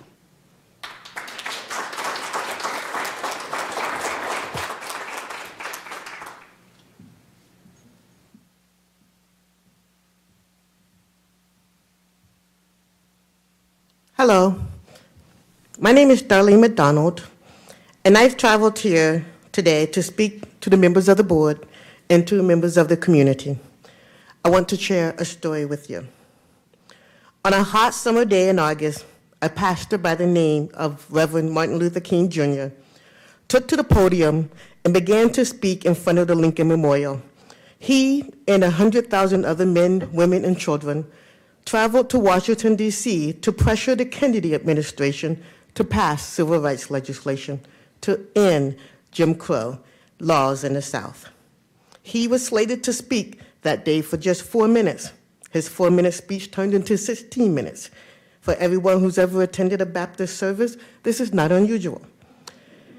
He'd been egged on by gospel singer Mahalia Jackson to tell the crowd about a dream shared with her. Of the many lines Reverend King delivered that day, he revealed his dream for America It is the one that he's shared about his children that is the most quoted and the most shared. I have a dream, he said, that my 4 little children will one day live in a nation where they will not be judged by the color of their skin, but by the content of their character. It was just 4 months earlier that the Reverend wrote a letter as he sat in a jail cell in Birmingham, Alabama. In that letter, he reminded a group of clergymen who were unhappy with him in the nonviolent direct action movement he'd urged him and his fellow leaders, and they urged him and his fellow leaders to wait for change, to not be in such a rush. Frustrated, Dr. King told his fellow clergymen, "For years now, I have heard the word wait. It rings in the ear of every Negro with the piercing familiarity that wait, this almost always means never." It is not only a shame that some of our injustices that Reverend King spoke about in 1963 still rings true for many of us, and especially for our children. On a bus in your district, there was at least one black child who'd been taunted so horribly that his mother can no longer wait for justice to be done to protect her child. Justice too long delayed is justice denied.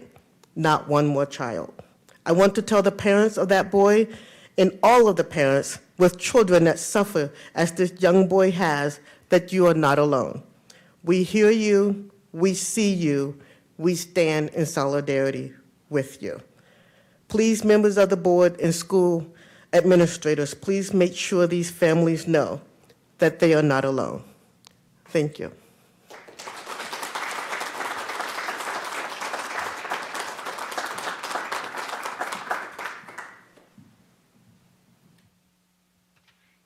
Hi, my name is Lindsay Gaiman. I have student at Viewpoint and at Skyridge High School. And I wanted to come and thank you for the emergency session that you had last week. I know it was a lot of work to put together and a lot of time out of your schedules, and things had to be rearranged, but it was really, really helpful for me personally, and I know a lot of people in my community, to hear the information that you guys were getting and the data that you were looking at, and kind of keeping up with you guys a little bit real time. And I know it takes a lot of work to put those things together, and I'm really interested to hear what you've learned since that last meeting, and being able to put that information together. I know you're working with the most accurate data possible. That might not mean it's completely accurate, but it is the most accurate, and you're reacting as quickly as you can. And I just wanted to express my thanks on behalf of a lot of community members for the work that you guys do. You know, I've heard a lot. Every generation has a hard, and I think this is our generation and our kids' generation's hard that they're going to have to deal with. And I've heard a lot of contradictions this last week. You know, keep my kids in school, but don't just show them a movie. Or, you know, yes, teachers should deserve more pay, but don't raise my taxes and don't pass a bond because I pay enough money. So I'm a little frustrated at all the fighting and the contradictions that keep coming up without, you know, solutions or without willingness to take action. I'm hopeful as a parent, a school volunteer, and just a citizen who cares about our kids that the board, you know, I trust in you guys to find a solution that will help the largest number of families and the largest number of students. I hope that the rest of us as parents can work together to pool our resources to help each other out. There's not going to be a perfect one-size-fits-all for every student and every family in this district. I know you guys will make the best decision, and I just hope that the rest of us as parents will work together. And I want to call on the rest of the parents in our district to help each other out. Come together as a community. You know, help your neighbors, help a teacher, do what you can, and that can mean a lot of different things. If subbing or driving a bus isn't right for you, there's something else that you can do. I promise there is. And I just really hope that instead of fighting about it, I wish I was seeing more help and more reaching out and more collaboration. And maybe we just don't see that on social media. Maybe we should make an effort to show that a little bit more on social media. But I really hope that we can come together and work towards solutions. I know there's a lot of factors that go in. You guys have probably gotten a lot of suggestions over the last weeks of things to do. And there's a lot of layers to those things. If we do this, well, then we got to get this approval and that approval, and it changes this and this and that. And I don't know if everybody understands that. I don't fully understand it, but I hope the rest of us can get educated and try to learn a little bit more and continue to work with the board to come to a good solution. Thank you.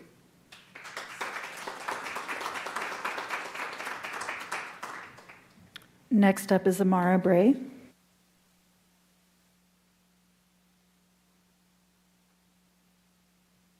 for telling me I did. I'm like, I don't know how I'll know when it's my turn. I have to apologize for my appearance. I came from modeling a bathroom, and I'm like, okay, I'll make it. I want to get there in time to sign up. I didn't prepare written remarks. I was at the community outreach meeting a number of weeks ago that Alpine District held, talking about a multi-layered approach to address racism in our school district. I was really impressed with all of the different plans, all the different pieces to that. I haven't heard anything about it since, but I'm just here to express my support, saying that I'm grateful you're doing that. As a parent, I have a high schooler at Westlake. I want him to be taught that racism is wrong. I want him to be taught about the history of racism in our country and how it's still affecting children and adults today. I understand that children before the age of 5, a child of color often hears the N-word before they're 5, and often in Utah, these same kids are asked for a pass by their friends to be able to use the N-word. That shouldn't be happening. I'm hoping that we can increase trust for these kids in our school district, that they will be able to find someone that they trust, that they can come to with racism that they've experienced, so that they don't try to retaliate on their own and get punished. I've heard of incidents where the parents felt their child was punished more for finally retaliating than the other children that were harassing or bullying them. And I know that's a matter of opinion, but I think if there are people in place for these children to trust, they can come to them before it gets to that point where they lose control, perhaps. That's all I have. Thank you.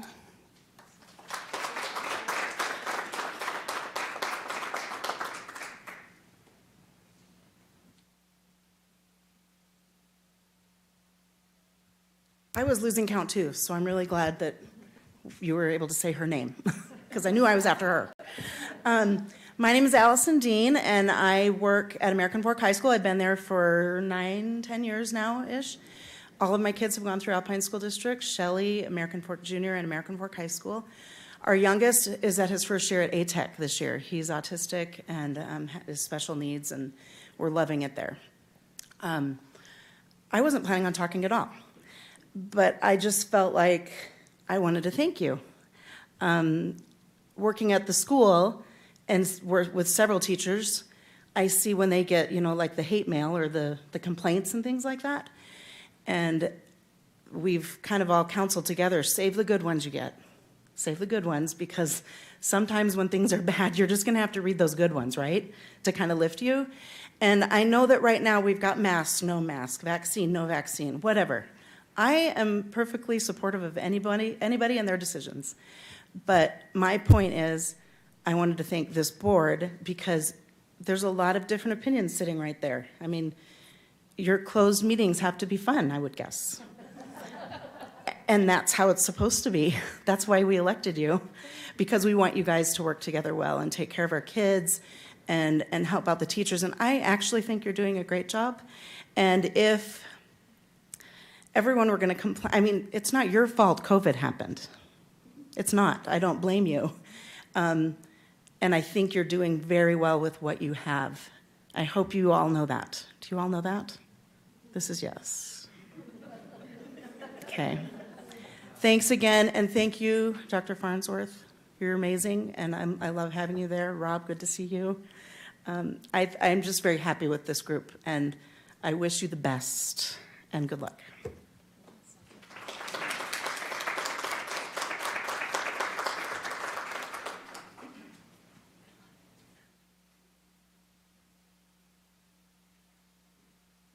Okay, next up we have routine business.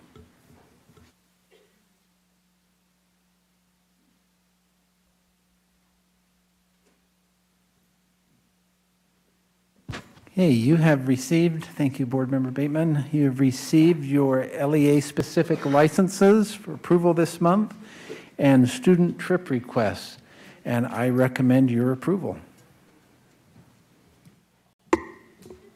I move that we approve the routine business, the LEA-specific licenses, and the student trip requests. Second. Okay, so we have a motion by Board Member Hacken and a second by Board Member Bonner. Any discussion? All in favor? Aye. Any opposed? Okay. The first action item is the need to change our board meeting dates in the month of March. March 8th is a caucus meeting, and we typically have tried to avoid that conflict to allow our board members and our patrons to participate fully in the democratic process. And so we are suggesting that instead of holding board meetings on the 8th and the 22nd in the month of March, that they are moved to the 15th and the 29th. We are fortunate to have 5 Tuesdays in the month of March, which allows for that adjustment, and I would recommend that we make that adjustment. Do we have a motion? I move that we approve the proposed March board meeting changes, moving board meetings to the 15th and the 29th. Second that motion. Okay, motion by Julie, second by Mark. Any discussion? All in favor? Aye. Aye. Ada, is that an aye from you? Thank you. The second action item for this evening is Resolution 2022-003, requesting the authorization for the sale of 1.6 acres of property bordering Dry Creek Elementary. And we recommend that your approval of the sale of that property, and I would invite our Business Administrator, Rob Smith, to share any comments he wishes to about that resolution and answer any questions that board members may have. Board members, you'll recall this cleans up a boundary dispute there at that property. And we've talked about this in our capital facilities team. We've reviewed this agreement with you in our executive session, and pending your questions, we would recommend your approval tonight so we can clean this up.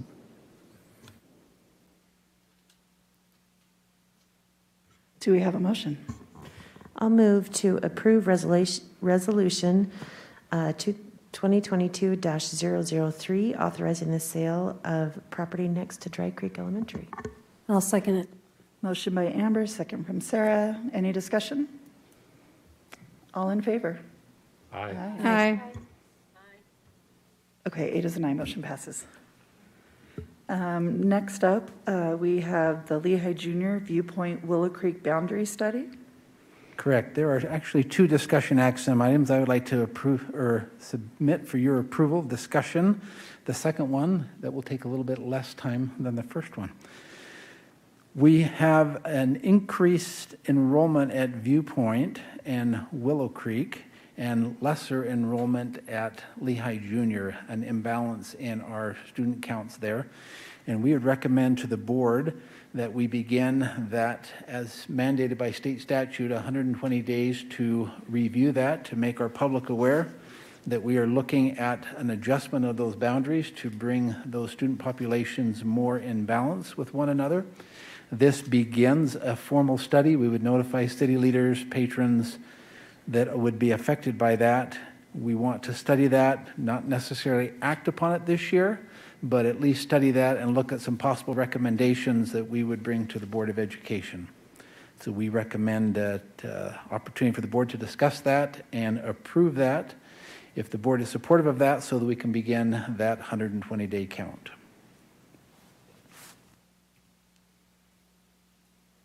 I move that we approve the recommendation to initiate a boundary study for Lehigh Junior and Viewpoint and Willow Creek. Okay, motion by Mark, second by Sarah. Discussion?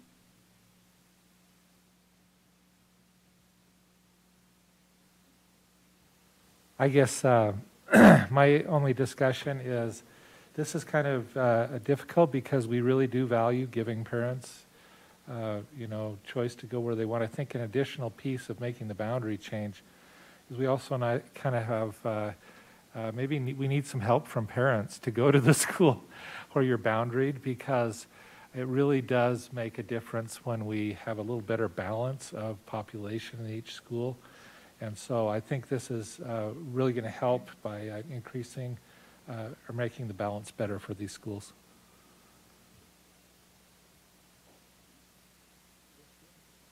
Okay. Can I just add that?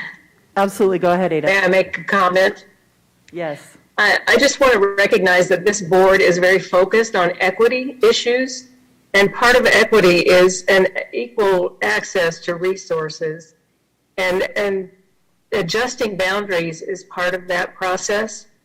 And this opening of this period of time when we're discussing this is also an effort on the part of this board and a part on the part of the legislature to really make sure that this process is transparent and that all of our parents are involved and aware that this is going on. So I support this measure. Okay, so as the board member over this area, I just want everybody to not panic. We know that all of your counseling things started going out and you have gotten the materials, the course schedules for next year. So really it's about going through and seeing the numbers with most likely it'll end up being the next year. But Lehigh Junior is kind of empty right now. It's weird if you walk in there and you've been there before or before we had ninth graders. And so there is room for students to be serviced there. We know boundaries are hard. And we all feel really strongly about where we go to school and where we live. So please just know that we're trying to find the best way to service our kids and kind of even out the load and make sure everybody has what they need. Okay, all in favor of moving this? You did the motion. Yes, motion for Mark, second by Sarah. All in favor? Aye. Okay, motion passes. Aye. Boardman Bateman, is it okay if I take the mic for just a minute? Please do. Thank you. Thank you for the opportunity. I just wanted to address two groups of people today that I love. And I just wanted to first publicly apologize to any teacher that's here or teachers that are watching online.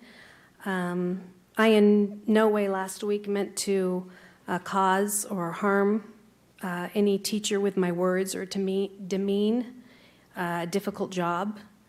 And I'm sorry if I hurt feelings and if what I said last week upset you. That was definitely not my intention. I believed then, just like I believe now, that teachers make a difference. And I know that our teachers have struggled and are currently struggling. And I hope you can feel my genuine apology. That was not my intention. The second group that I want to publicly apologize to is my board.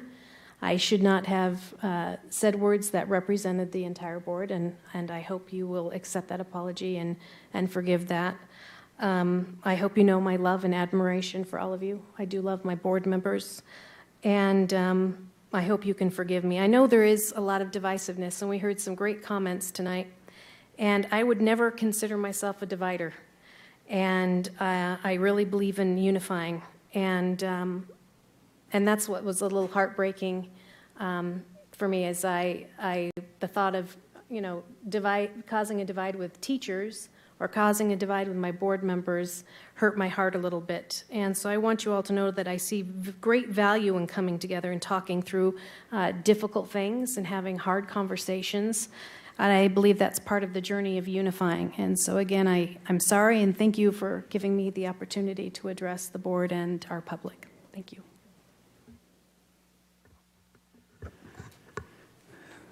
Thank you. We have, after our emergency meeting last week, we shared some data, some concerns, and reviewed with the board and with the public what we knew coming off of our pause or our pivot to remote learning for a couple days. At that point, the staff recommendation was to not take any more remote learning days that week, but to continue to gather information and come back and study it again tonight. We have some information that we would like to share with the board and with our public. If we can get someone to hook up their computer so we can show that presentation. I'll go ahead and review some data that is not on there. Fortunately, in the last 5 days, the last 5 school days, We have increased our sub fill rate. Today was the highest we've had in the last 5 days at 77%. So we're pleased that that is trending up. We were getting up in the 70s and 80s in the fall and then started a decline during the first part of this year. And we're glad to see that going back up. I appreciate Cammie Larson and her team and our human resources working to increase the alacrity of how we fill those sub positions. We reached out to our patrons and asked for support, and several of our patrons signed up to be subs. Now it's a process of getting them approved, and we are increasing the hours that we do fingerprinting and hope to be processing 30 or so subs a day and 60 on Saturday. And with those extended hours, we should be able to take those 200 people that signed up and get them authorized, background checked, and approved to be out in our schools with our children. And we hope to continue to bring that fill rate up. We've also, the administrators, the coaches in this building and other buildings that do administrative work have signed up to fill low fill rates, schools that have a desperate need. We will be each group, or there's a group for each day. I appreciate Dr. Joel Perkins and his work with his team in getting that set up so we can provide additional support to our schools. We're down about 300 COVID cases in the last 3 days since Monday, so that's a positive. We hope to continue to trend there. Our requests for subs are down a little bit. It means our teachers are getting a little bit healthier. And we've also, our lowest student absenteeism in the last 5 days was recorded today with only 10,000 recorded absences. We know that that is likely a little bit higher because of fidelity with entering absences with substitute teachers that come in. They don't always record attendance as well. We sense, as we shared last week, that we're at about 84 to 85% attendance, that is a little bit off, that anecdotally, from talking with teachers and getting a sense, we're somewhere probably between 20 and 25% absenteeism on any given time. We typically have somewhere between 10 to 12% absenteeism in our winter months due to sickness, so it is a little bit accelerated over that. So the challenge, I think if you were to ask everyone in this room would probably believe in at least two things. One, student learning matters, and two, those who deliver that matter, and that we need to attend to both of those variables. We know through this pandemic a few things. One of the things that we've learned is that students thrive best cognitively, socially, and emotionally when they are face-to-face in instruction, when they're able to be with their fellow classmates, when they feel connected, feel cared for, and are instructed real-time by a teacher. We've also learned that this pandemic is a challenge, that it creates unsettledness, creates additional burdens, responsibilities for students, for parents, for teachers, that it's just, there is some fatigue associated with the pandemic. We, in trying to balance that, it's on a continuum, because as teachers request and need more time to attend to the needs of students, we need to be careful that that time doesn't always come with the loss of student learning, that students need to be face-to-face as much as possible. So I think what lies before this board is finding that right balance between providing the support and time and resources that our teachers and staff members need to do the work that they have been asked to do, feel called to do, at the same time keeping our students in schools as much as possible. And we hope tonight to share some information that helps guide the board in making decisions about how do we address current teacher fatigue and how do we keep kids in school as much as possible. We know we have learning loss from previous years and this year, and as much as possible we need to attend to those needs. We're not able to do the interventions, the additional support, provide those additional resources as we had planned and hoped to, because those who typically provide that are our aides and our support professionals, and they've been called on to substitute teachers, that we've had to focus more on that initial instruction than we have on that support instruction. So Another thing I wanted to share is I think sometimes the public is not aware of some of the limitations that we face by state statute and what we can and cannot do. There was a House Bill 113. Am I 183. It was House Bill 1 and then Senate Bill. So anyway, 113, 183 was passed recently. We talked about that last week and debating whether or not it was passed. In order for a school district, schools or a school district to pivot to remote learning, the board would need to create some data to defend that request, hold a board meeting, pass a resolution to request the opportunity to pivot to remote learning, submit that request to the state superintendent, the governor, Speaker of the House, President of the Senate, Speaker of the House. And then they would review that and either authorize that or not. That does not allow us to address emergency situations because of the time constraints associated with that. In addition to that, the language in the bill that passed articulates a little bit more clearly what is expected when we pivot to remote learning. That requires either synchronous or asynchronous learning, meaning the student would follow the same schedule that they would as if they were in school, or that teacher needs to reach out to those students individually and provide specific instruction to them. As we heard in our study session from our association leadership, that places an additional burden on teachers and staff. So we need to be careful that we don't assume that pivoting to remote learning is going to reduce teacher fatigue. It provides additional challenges. I think one of the issues that we're aware of, that we're becoming more aware of, as I reach out to friends that are teachers that I hoped and felt like they would speak openly and honestly with me. They have been teachers of my own children or dear friends of our family. They express the challenge that they are facing these days. They talk to me about the reality of the attendance issue. And although we are not requiring our teachers to have an online presence and a face-to-face presence, the fact is that our teachers are having to teach in dual modalities at least. The face-to-face, and then when students are absent, they place stuff on Canvas or Google Classroom or reach out and provide additional instruction to teach to students who are absent, try and make that up. So it is a challenging year. They all said this is a hard year. It's difficult.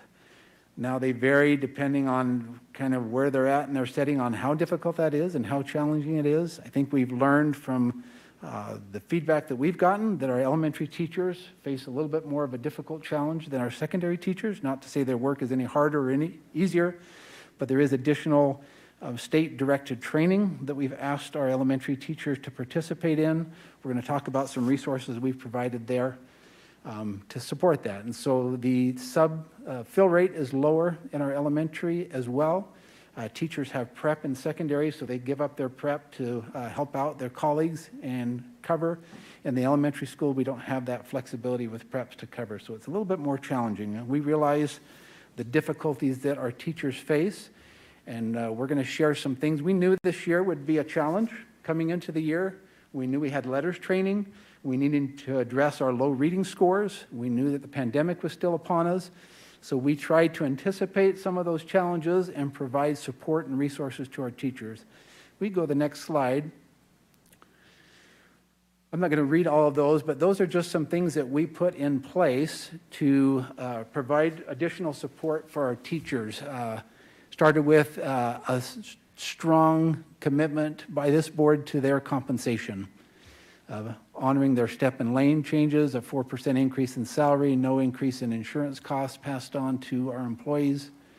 We knew that letters training was coming. We worked with UVU to make sure that they got lane change credit so they could get college credit for that training, which would advance them on the pay schedule. We also gave a stipend for the additional time and training that this would take. I think we underestimated a little bit how intensive letters training would be and the demand that it would put on the teachers. We didn't know it. But we tried to create as much time and support as possible, knowing that that would be the case. We also, through our association, negotiated and approved 2 additional personal days that teachers could take whenever they want. I think had we known the sub-challenge that we were going to have this year, we may have delayed a year on that. But on the reverse, I don't think those personal days were ever more needed than they have been this year. So it's a benefit to teachers. They are taking those, which we are grateful. When they feel that they need a break, they have that opportunity, but it does create a challenge with subs. Talking about the changes to the schedule to address our reading needs, those are on there. Professional development and teacher prep time. We gave additional time to teachers with the schedule adjustment. Now, from school to school, we recognize that has varied. Time is the most valuable resource you have in a school. Teachers feel that and principals feel that. So whenever time is given, there's a scramble for who gets to direct that time. And we know sometimes that's not equitable, and we need to continue to work with principals to make sure when time is given to teachers, for teachers, that they have the autonomy of how to use that time. When time is given to principals to direct teachers and give professional development, which is great, that they need to honor that time as well. So we're continuing to work through that. Secondary teachers have that early release Wednesday to provide additional professional time for them. So this is just sharing with you some things that have already been done. You see the number 1 up there. That is one option or recommendation that we continue with in-person learning, given what we've currently done, and then contemplate maybe some additional supports or resources that we can give. But we can advance that next slide. Just a few things that we heard this fall when we were out on our listening tours and our cluster meetings. They're saying, okay, make some things optional instead of required. So we backed off a couple of required things. We extended the minimal day to, last day before Christmas break, added some teacher work days, remote learning days. We need to clarify a little bit on that with some miscommunication, misunderstanding in terms of notification. There's currently some state lawmakers are working on adjusting that for COVID conditions to allow us to seek those those additional work days, professional development days for teachers without the 90-day notice. So we need to continue to work through those to make sure that we can get those approved. We have, as you are aware, board members, aligned with national trainers on those days to provide the letters training. So teachers are not required to get subs. We're not required to fill those classes. We can do those on days when students are not in the building. If we need to, we may have to pivot those to remote days as well as those training days. So we'll work through that. Hopefully we can make those necessary adjustments. Then there's a couple of last things. We added 2 remote learning days to holiday break. This past week, reviewed that, and then we've offered some flexibility to teachers to not have to do the face-to-face parent-teacher conferences, to be able to do those virtually over a period of time so they're not taxed as much. There are some additional things that we would consider, but this is kind of a sense of this is where we're at, what we're doing. We still think we can do a couple more things. The additional subs, providing administrators in this building, teachers on administrative assignment, getting out to sub and help out in those areas, providing additional incentives to those areas that have low fill rates, make sure that we cover those areas first. David, let's go to the next. This kind of shows you a calendar. We wanted you to be aware of kind of what that calendar looks like. We're going to refer back to this as we go to additional recommendations. So let me just conclude with recommendation 1. We've talked about, we still have 1 more day that could be a non-student day or a teacher professional development day. Under current statute, we would have to give 90-day notice for that. If that statute is changed to a shorter period of time because of the COVID conditions that we face, we could exercise that. And then look at the March 8th day, which is an ACT testing day, make an adjustment there and flip that to a remote learning day. But again, we're cautious about pivoting to remote learning because it doesn't really give teachers a break. You can read the teacher. Shane, can I just mention on those 2 days, the February 7th and March 8th, there are some things that would be tricky on each of those. We were trying to work with the current calendar to say, okay, what days could we look at to give you as an option to maybe choose from if it's a day, you know what I mean, that you're looking at to say this will help our teachers. But the one out of the 3 of those that we think has the least impact, obviously, is March 14th, designated as a professional learning day. But as we've heard from several of you board members, we've heard from teachers in saying, can we relax on something and truly give us a day? if we said March 14th is a day that we don't have complications with state statute, or we don't have that remote learning expectation that is now out there to say we've got that synchronous or asynchronous type of format, that extra scrutiny, March 14th could be a day that we say relax on professional development, truly give a reset to the teachers, and it doesn't impact parents' schedules, and nor does it take away a learning day from kids. It's already calendared in as a non-student day. It's nothing new. Just that clarification from our team's conversation. Thank you, Kimberly. Appreciate that. So basically, recommendation one is we keep doing what we're doing. We put a concerted effort on increasing the sub-fill rate, back off of some district requirements and expectations, work with the state to relax some of those for teachers, and then tweak a couple of these days as state statutes allows. For sure, the professional development day, give that to teachers for prep day.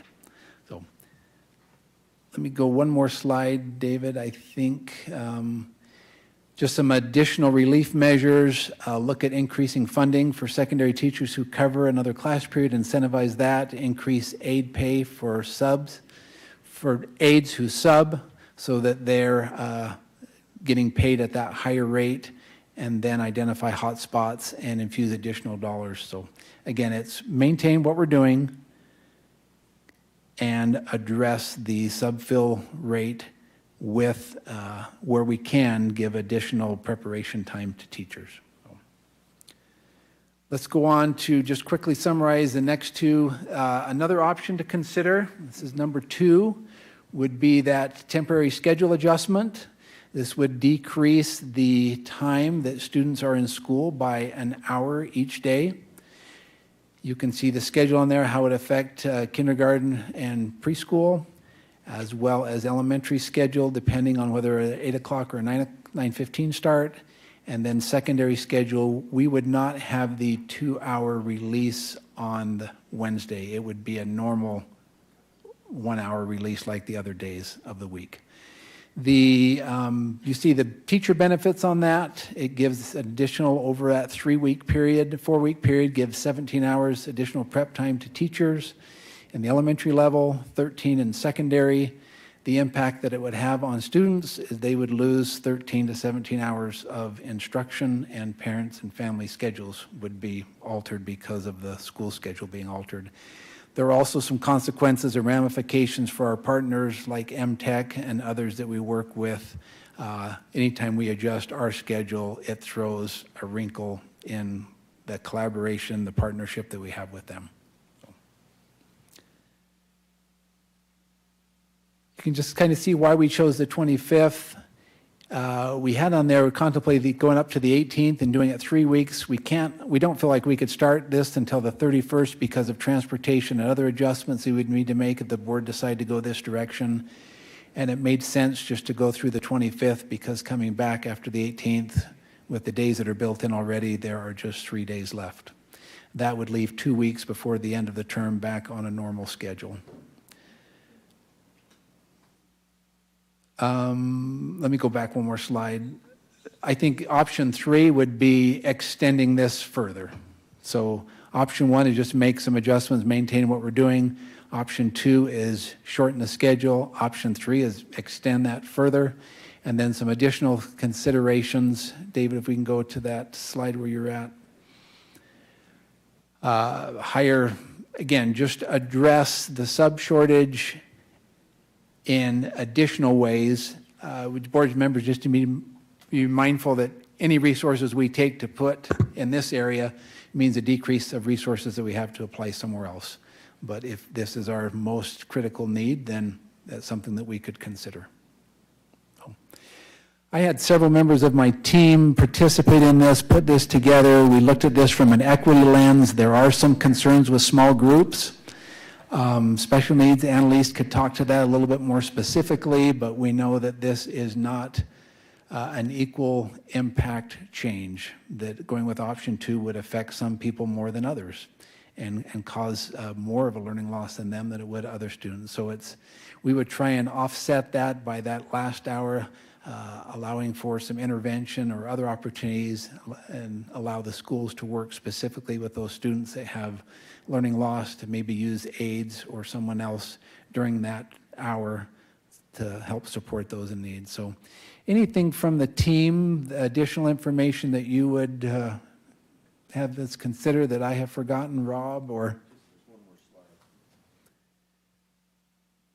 Okay, thank you. I talked about this before, but we just need to make sure that here at the district office that we're on the same page, that we recognize the challenge that's going on in our schools right now and back off of additional expectations or assignments and things that don't have to be done, make sure they're not required of students. Work with our schools to make sure that they strike a good balance between professional development and teacher prep time. If the greater need at that point is teacher prep time, then we need to back off a little bit of that professional development and make sure our teachers have the time. And then the continued advocacy with the state to, we mentioned earlier, I think Brandon Ingalls from our association mentioned just an overwhelming sense of guilt that teachers are having, that my students are not where I need them to be. And we don't need the state coming up with any measures to shame them for variables that are outside of their control. We need to keep teacher morale up and encourage them that they're doing the best they can given the challenging circumstances that they find themselves in. So we'll continue. We have advocated for that, and we'll continue to work with the state to make sure that those measures that they're requiring of us are reasonable. So thank you, Rob. Anything from the team that, a bunch of thank yous. Yes. Should have been the first and the last thing we say. So that's kind of the general sense. You've had this information. I apologize that I didn't get out to you till 2 o'clock. We shared with some this morning, and then we made adjustments on it.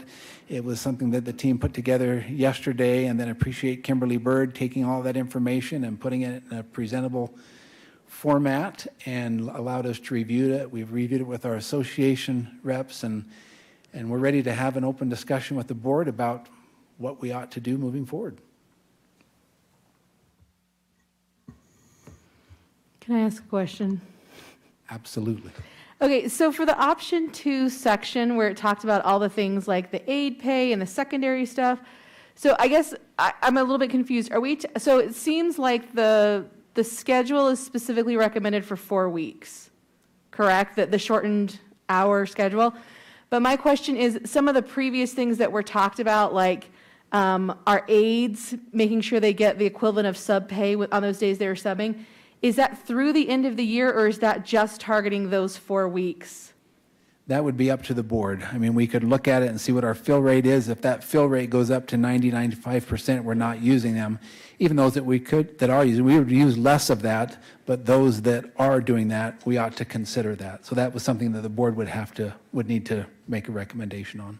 Okay, because I wasn't sure, because towards the end where it talked about additional options, it talked about like doing it through the end of the year. So one of the questions that Rob knows I'm going to ask him is, how much do all these pieces cost? So if we decide to do everything that's recommended in option 2, and we only do it for 4 weeks versus through the end of the year, what is the price tag attached to? And I realize that some of this is an estimation because you can't guarantee me how many teachers are going to be covering, their prep periods or whatever. So I'm just looking for kind of like a ballpark figure. It depends. Rob, I know that you and I love to have these conversations, but I'm going to have to ask you to be slightly more specific. The second option is already calculated because we've already infused those dollars out to the schools. That one's easy, about $960,000. The other 2 are dependent on utilization. And so again, we're running estimates. The estimates are not complete. I should have that hopefully by tomorrow. The team started working, but the variables to come up with even an estimate, there are 5 separate variables to model for one of those options. So our team's brilliant, they're doing great, but they needed some more time. So I don't have the detail on 2 of those options that are there. I think it's in the hundreds of thousands of dollars, but I will get more specific as soon as I have that data. Julie and Ence, thank you, Rob. Julie, in response to your first question, If the board chose to go with option 2, the staff wouldn't recommend any longer than 4 weeks without a reassessment of that. Rather than determine that for the rest of the year, I think that would be unwise, because we don't know what conditions are going to be like. And we could say, you know what, let's run it for 3 or 4 weeks. In that time, reassess, see what our sub rate is, see what other variables are, and if that's something that's been helpful or something that has not been. If it's not addressing the need, then we need to stop it, because we are taking time away from student learning. So. And is and obviously, because I wasn't privy to part of the discussion, I'm curious as to what the discussion was as to why 4 weeks versus 3, or, I mean, I get part of it, maybe you want to make sure that we have adequate data showing that, and, you know, I'm just curious as to what specifically discussion was that we felt like the 4-week schedule was the optimal way. We had it at 3, then we revised it to say if there's just 3 days that next week, let's run it through there. 3 weeks will give us, we think we can get through all of those sign-ups for subs and get that sub fill rate back up where we need to be in a 3-week period. So part of the reason for this is to also really address the underlying issue, which is specific about our sub fill rate. So by doing it for the 4 weeks, it gives us the time frame, as well as the state the time frame to process the background checks and the fingerprinting we send them. Because even if we undo our backlog, we don't control maybe potentially the state backlog. So the idea is we do this kind of 4 weeks to help the teacher fatigue, address the sub issue, and then when we're back, the idea is that the sub fill rate will improve because we will process so many individuals. Am I reading that correctly? And not all people do well with change. In fact, most people don't do well with change. So to flip back and forth is problematic as well, if we had to pivot there again. As well as just, what you mentioned. And Kimberly, any other thoughts on that? I was just going to say, it really wasn't just only for the numbers to rebound. There was some information that came back from some of our special ed leaders on how difficult the transition is to those with more significant needs, that having a transition at 3 weeks is not good, but if you could at least maintain it for a little bit longer to 4, that's okay. It's still going to be a struggle. This had some pushback just because it's a temporary type of fit. So I wanted to also clarify, as we thought through a lot, we spent hours yesterday afternoon, again this morning. There are two options, but the turquoise options that you saw on the last page is kind of like on a menu when there's a la carte. We tried to address calendar things that you could really wrestle with, as well as financial. And we know that they all will have consequences or impacts or benefits. And so we wanted to, that was really the setup of this, are two plan ideas, stay the course, but add some a la carte items, maybe, or a day, or professional development day of some sort to number 1, or look at a schedule change. It has greater impact on families and students, but it does give a consistent amount of 1 hour a day of additional planning time. And then the financial one, and I think Rob's he's been working a lot with the association. There will be some significant impacts depending on what types of finances we're looking at and for how long. So, did you have a follow-up? Well, sorry, just one of my follow-ups is going to be our hourly workers, right? Because if it makes sense that I'm still assuming that we're providing lunch, even though the lunch may be on a slightly tighter schedule, we're still providing breakfast. One of my concerns is we have hourly contracted workers like our aides. Bus drivers. Yeah, and our bus. So I'm worried, obviously, regardless of how long school is happening, we're still driving kids to and from school, but like our aides in particular, who really they're the ones who are in the bottom, like literally lifting us up right now. I want to make sure that we're not cutting aid hours. So is it one of those dynamics where, regardless of that time, our aide's going to be able to still come in and get their full hourly wage, whether that is by doing interventions with kids or providing other resources so that they're able to still get the paycheck that they are anticipating? Okay, so to the detail level that you're asking, the honest response is we didn't drill to that level. We didn't know where your wrestle would be. We will go there for wherever you direct us to go. We did meet with our transportation team early this morning to surprise them with just another transportation hurdle this year. And you know what? They're champs. I'm telling you, Julie, if you would have had more letters for us to write thank yous, let's send them down to that department, because they have taken these challenges in such a wonderful way. And they said, the only thing we need you to share back in feedback tonight is how it impacts now the driver hours, and it's shortened them in their loads. But again, it's one of those things where it's shortened. We could say, okay, but we'll go ahead and compensate you and allow you to do that. But what that does is it domino effects to all different types of support professionals.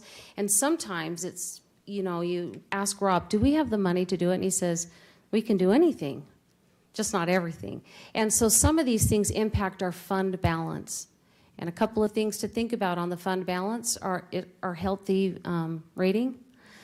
You know that. And we're not talking about millions and millions and millions here either, but we also have negotiations that will soon be taking place as well.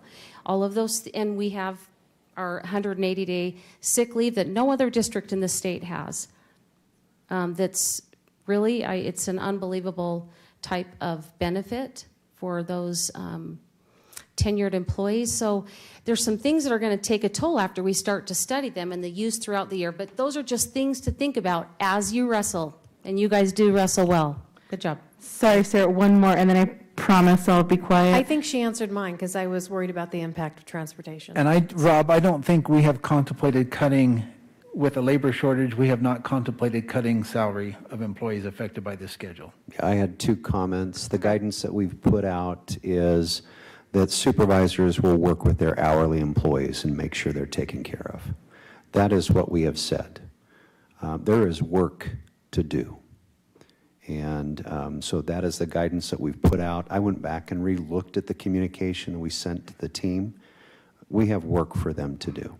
So do we need to adjust schedule maybe a little bit? Do we need to be flexible? Yes, but we have work to do. So that was my first comment. The second comment on why the 4 weeks versus 3, if you look at the end of the trimester, it hits on that 4th week on the 25th. That was another reason why, again, it's an end of term. It's an end of trying to minimize that we're changing this and then we're changing back for a few days. And so as we as a team looked at all of these things and multiple ways of looking at these things, the 4-week came, that looks like a logical change or transition point. End of elementary. Yeah. I'm jumping in before Julie has any questions. So I just have a couple of thoughts.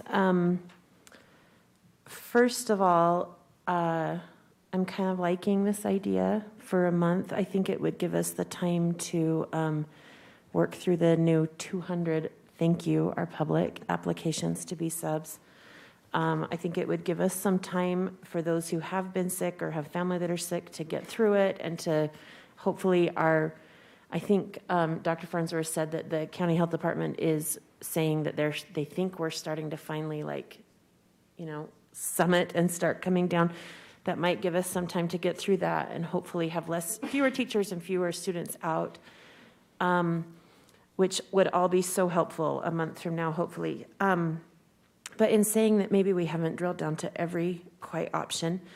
I'm going to throw out a couple of things, and I'm so sorry because I know we hate to be surprised, but I just thought of this. I've been thinking about our special ed kids and about our resource kids and about all of our kids who are far behind and need additional assistance, and about our employees who maybe would like to stay employed for their full hours. I don't know if it's possible. A lot of our small group children are bused separately from our regular students. Is it possible to keep them in school the full hours and have, so they can receive their full services, even if we were to go to an hour out early for everyone else? I know that gives some problems with inclusion in regular classrooms. I know that, but I wonder if their need for specialized services outweighs anyway, but I also know that in some of those classes. And not have those teachers benefit, like, are you Well, saying? that's the and have those question is what, what could we maybe think about that way? But here's my other question. I know we've had trouble hiring paras for those classes this year. And I know those teachers are short. So maybe some of those aides that need extra hours could be doing things for them or could be helping them to help make up the extra. I don't know. Maybe we could survey them and see what they would prefer. I'm just trying to think about kids that have really significant extra needs and what we could maybe do there while at the same time giving our hourly people the opportunity to get their full hours. I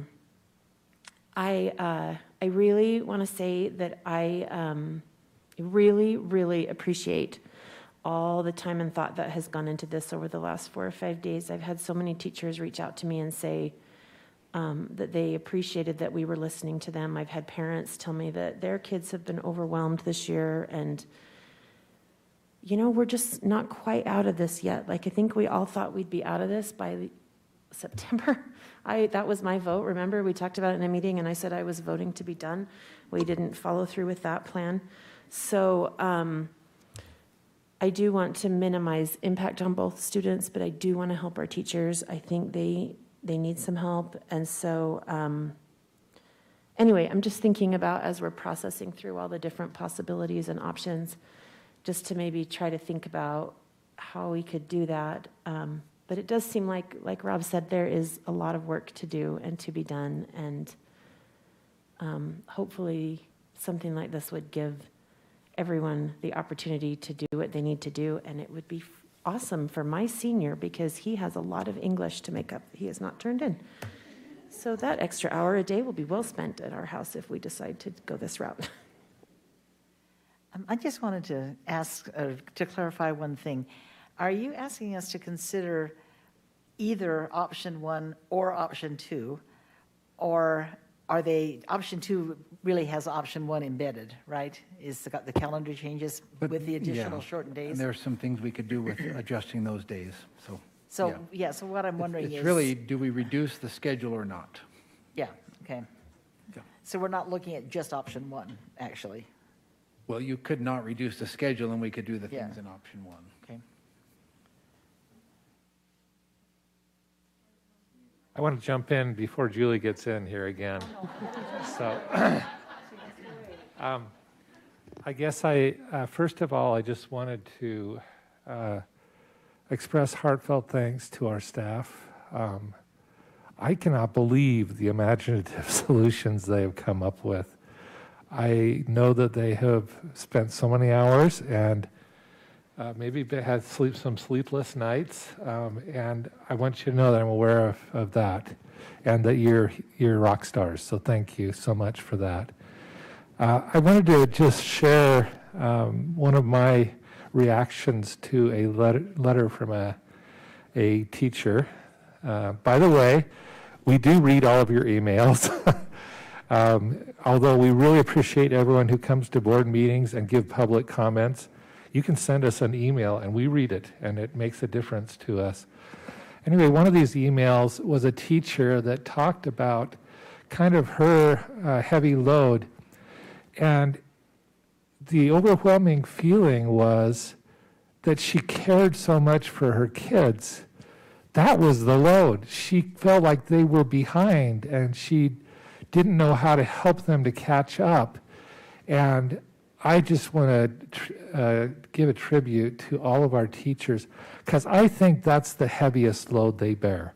They care for the kids, and it's just so hard for them to see them not achieving at the level they know they could.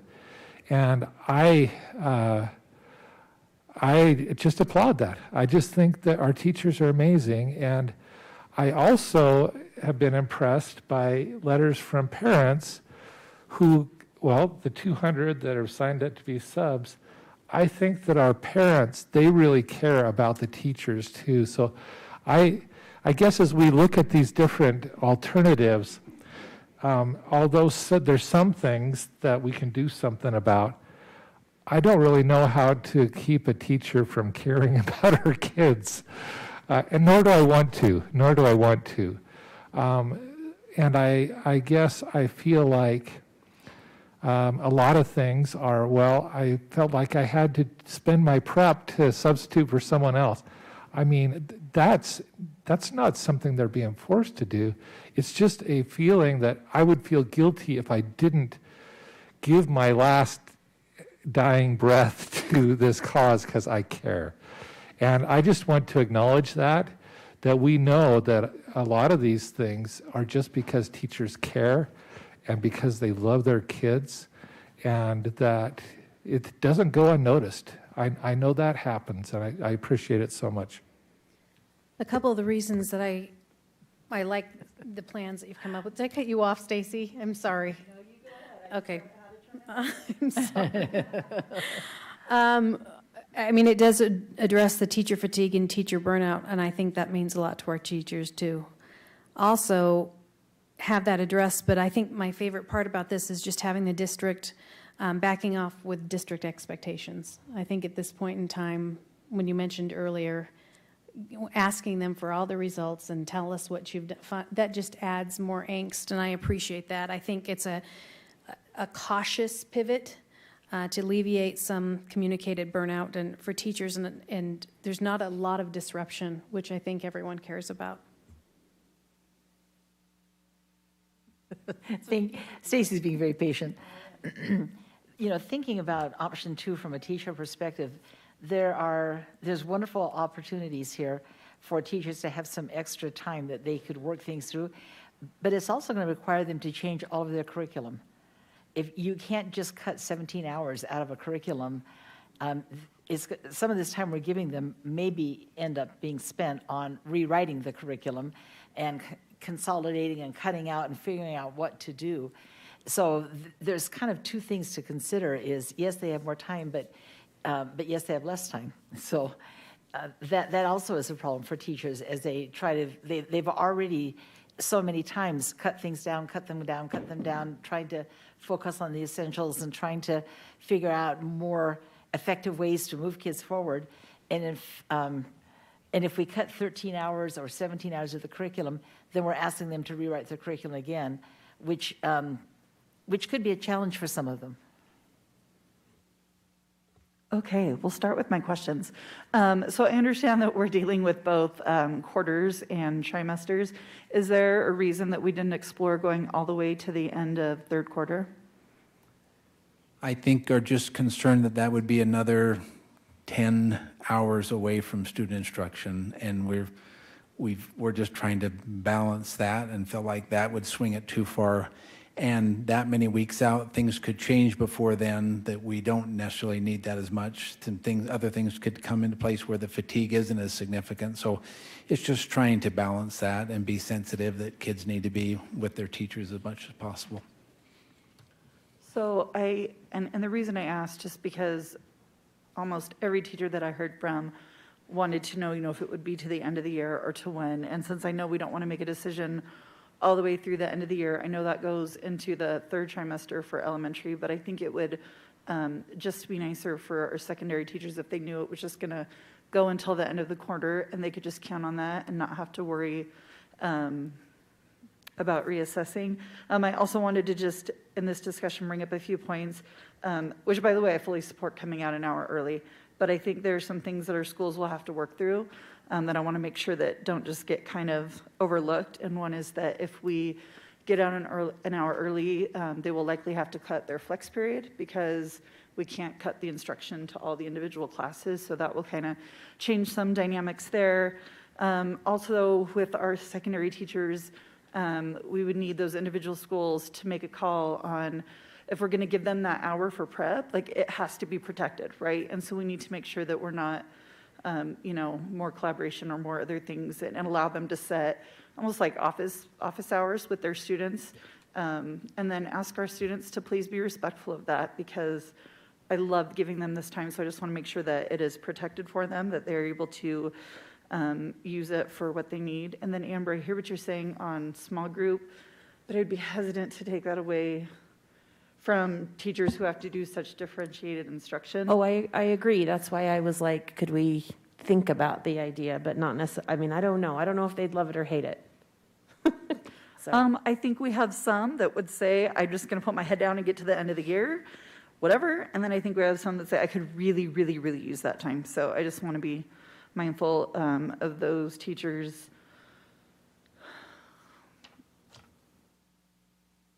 Oh, and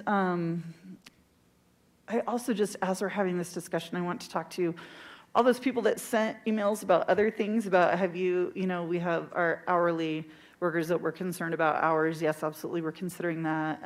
I think a lot of different issues kind of came up, and so I just want to publicly say that we heard those. We heard all those things about maternity leave and the mental health things, and those are absolutely discussions being had. This tonight is specifically to this. So I will just say that my preference is that we do the early out. I understand only 4 weeks. I would probably prefer to go to the end. And also thank you to those 200 people that signed up to sub. That's awesome. And then I think at some other point later, not necessarily maybe in this meeting, but there are additional staff added to do background checks. And so we're hoping to be able to get through those things sooner. So they may not get communicated out just a second, but thank you to our staff who is working on that. In fairness to the staff that worked on this, I wasn't in all those conversations. They're concerned about option 2. There are concerns with option 1. There are concerns with option 2. Option 1 solves some problems and leaves some problems unsolved. Going with option 2 is going to solve some problems and is going to leave some problems unsolved and give us some additional challenges. So I think in full disclosure, neither one is we're not in a perfect situation, and either option is going to come with some consequences. I think I would love to see us, though, make a decision tonight. I know we have a lot of people who have been waiting a long time. You want to speak? I'm not ready to make a motion just yet because I have some more questions. I know. Kimberly, I have questions. Okay, so just to clarify, what day specifically, like when we're talking about potentially, like whether we're calling it, a remote learning day or a reset day, or we can label it whatever, what day is the actual staff recommendation? Is it March 14th? Is that the staff recommendation? Yes. Now, I need to say this in full disclosure to those. We have a handful of schools who have contracted out with a national presenter to come in. One of those schools being a school in Lehigh, that they've contracted on a specific professional development on the 14th. So if you're saying majority rules, we would, most of our principals were already backing off and doing only 1 or 2 hours of professional development and giving additional hours for prep time for the remainder of the day. But our change in the 14th was to say, let's just say it's an off limits for professional development day. I mean, that's weird for educators to say something like that. I have to tell you, that's weird.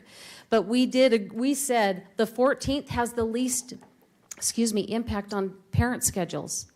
It's not going to impact, we're not going to have any upset emails on the 14th from parents.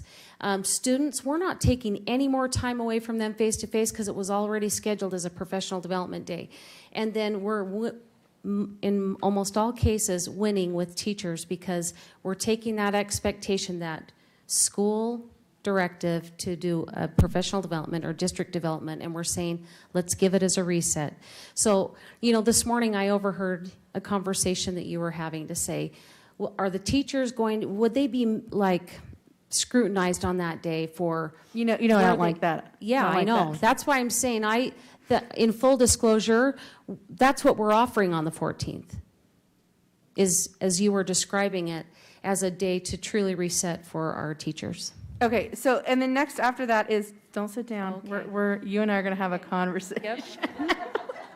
Okay, so transportation. Yeah.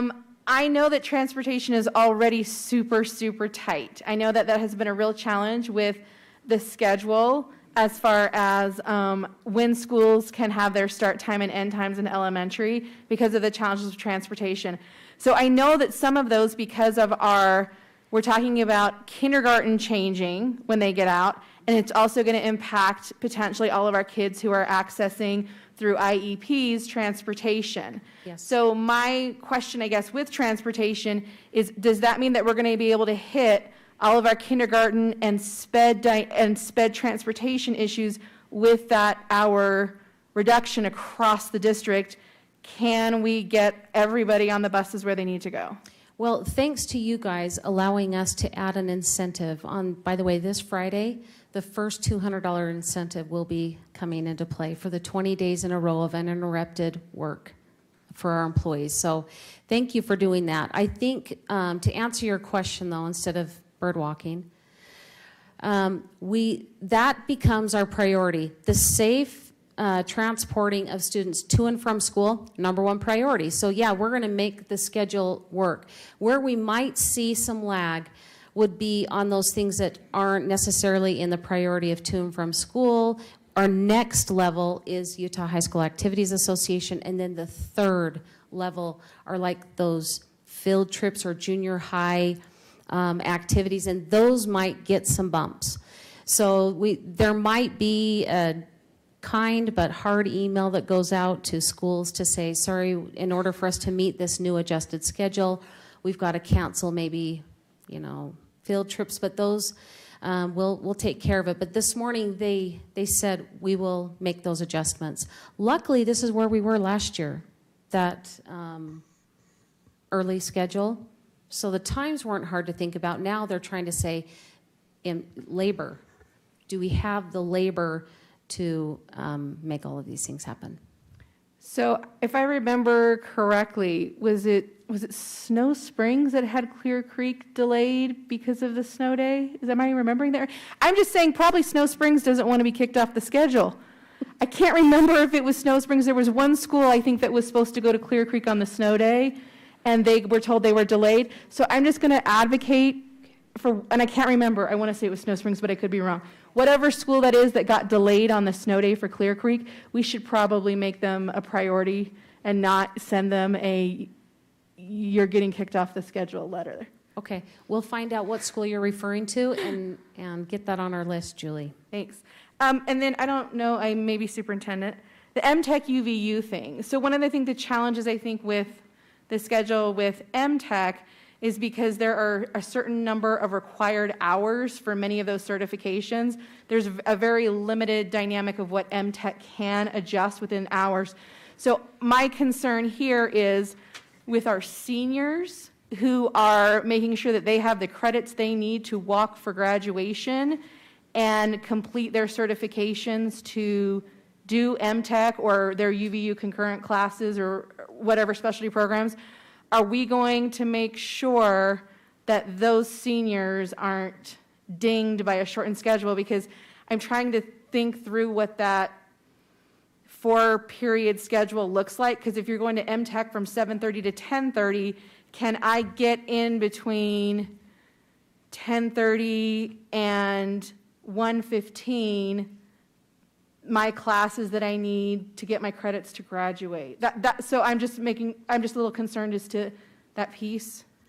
Yeah, and I think we're a lot concerned. I think that's the hesitation of the staff and the supervisors and those that work in the secondary setting to say this, we don't know the unintended consequence. We haven't had time to work through all of those idiosyncrasies and challenges associated with this. So I can commit that we'll do, if the board decides to go this, we'll do the best we can to make sure that no students are harmed by this in terms of not having opportunity, but it just creates some challenges.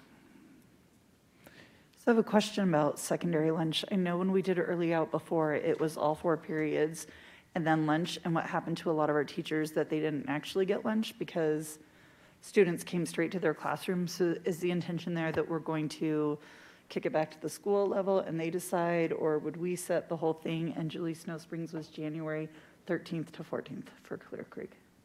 So I don't know if that was a snow day. I'm just telling you that was their day. I can't know all the things. Typically, we have set the start and the end and let schools develop their schedule in between. We would give some counsel to say to maximize student learning during that time, but it's been left up to the school to decide how to allocate that time between the start and the stop. I just want to make sure they get to eat, that's important. So colleagues, I think my personal feeling is I know there's unintended consequences that everybody has to work through, but we have to give our people something. And so I am very supportive of this early out. And Kimberly, I forgot my menu. Hold on. I had another thought too. I want to order from the other side. Let me just ask from our staff, Rob, any of the district leadership team, any other considerations that we have not shared with the board that they need to be aware of when contemplating this decision?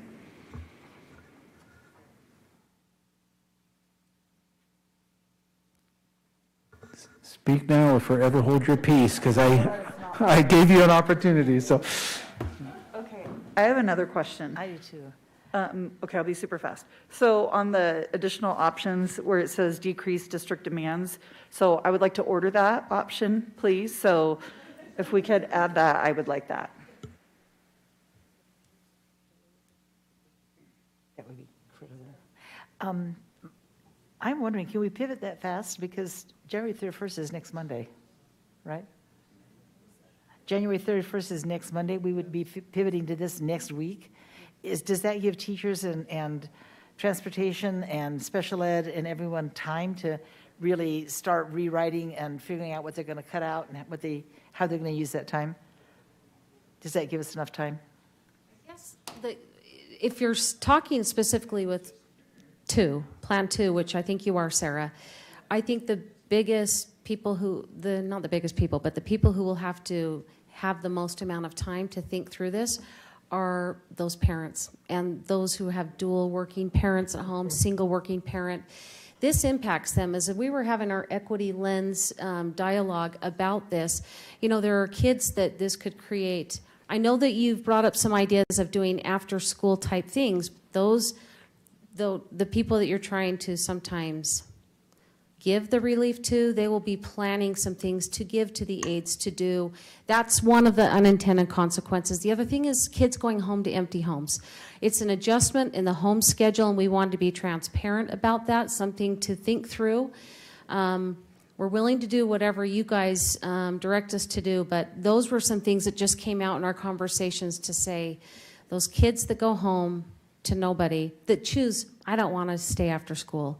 I just want to go home or hang out somewhere.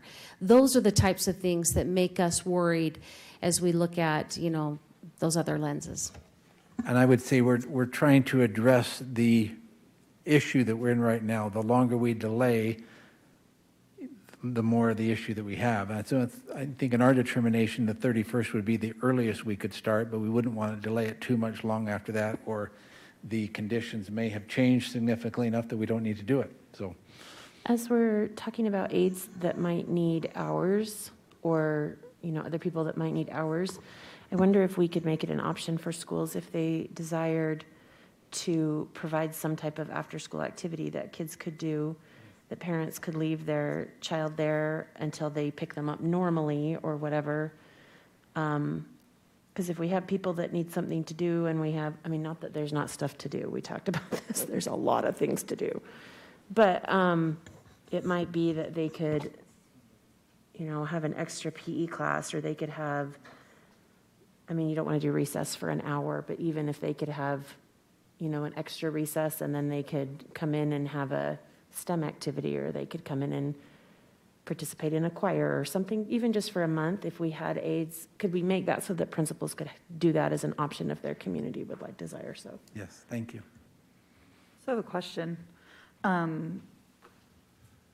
For action tonight, do we need to order everything off of the, because also to be clear, I think we definitely need to increase the aid pay to the sub-pay, because if they're doing that teaching job, they need to be paid for it. But I'm wondering, could we move on this and then add in these other things later? Or do they all need to be in this motion tonight? I don't think they all need to be in this motion tonight. What we do need to know is the will of the board in directing us if we are going to make a schedule adjustment. The rest of the things we can take care of in budget meetings and other conversations. But if the will of the board is to adjust the schedule, we need to know that tonight so that we can make those adjustments, communicate to our schools and to our patrons to move forward. The other things, sub-pay, all that, we can work out in time. Okay, then can we just do this? Can we just go down the line and whether you're supportive or not a motion, just to see kind of where everybody is on this? Would that be all right?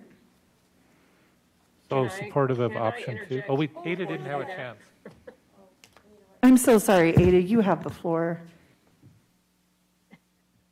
It's been good to listen to you and all your questions, but I did want to express, my concern is the one that Kimberly expressed, and that is how it affects our families and their schedules.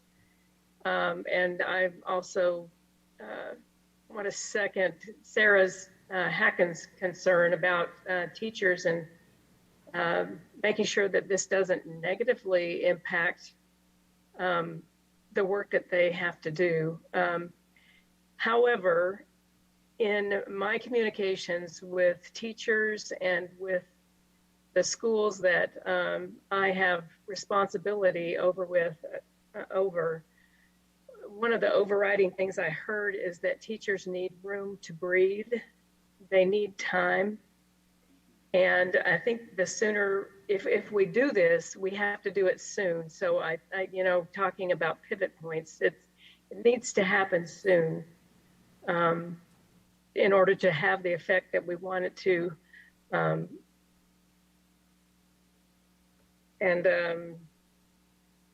don't know. I think I'm in favor of, is it possible for us as a board to vote to open up this possibility tonight and then to maybe assess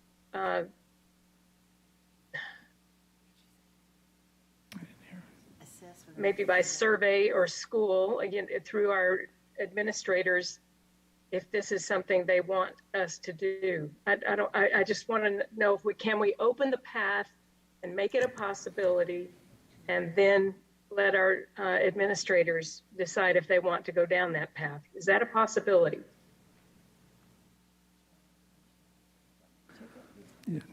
It's a challenge. I would say it would be difficult to take the time to do that and still have it in place on Monday. So I'll let the board members speak to that.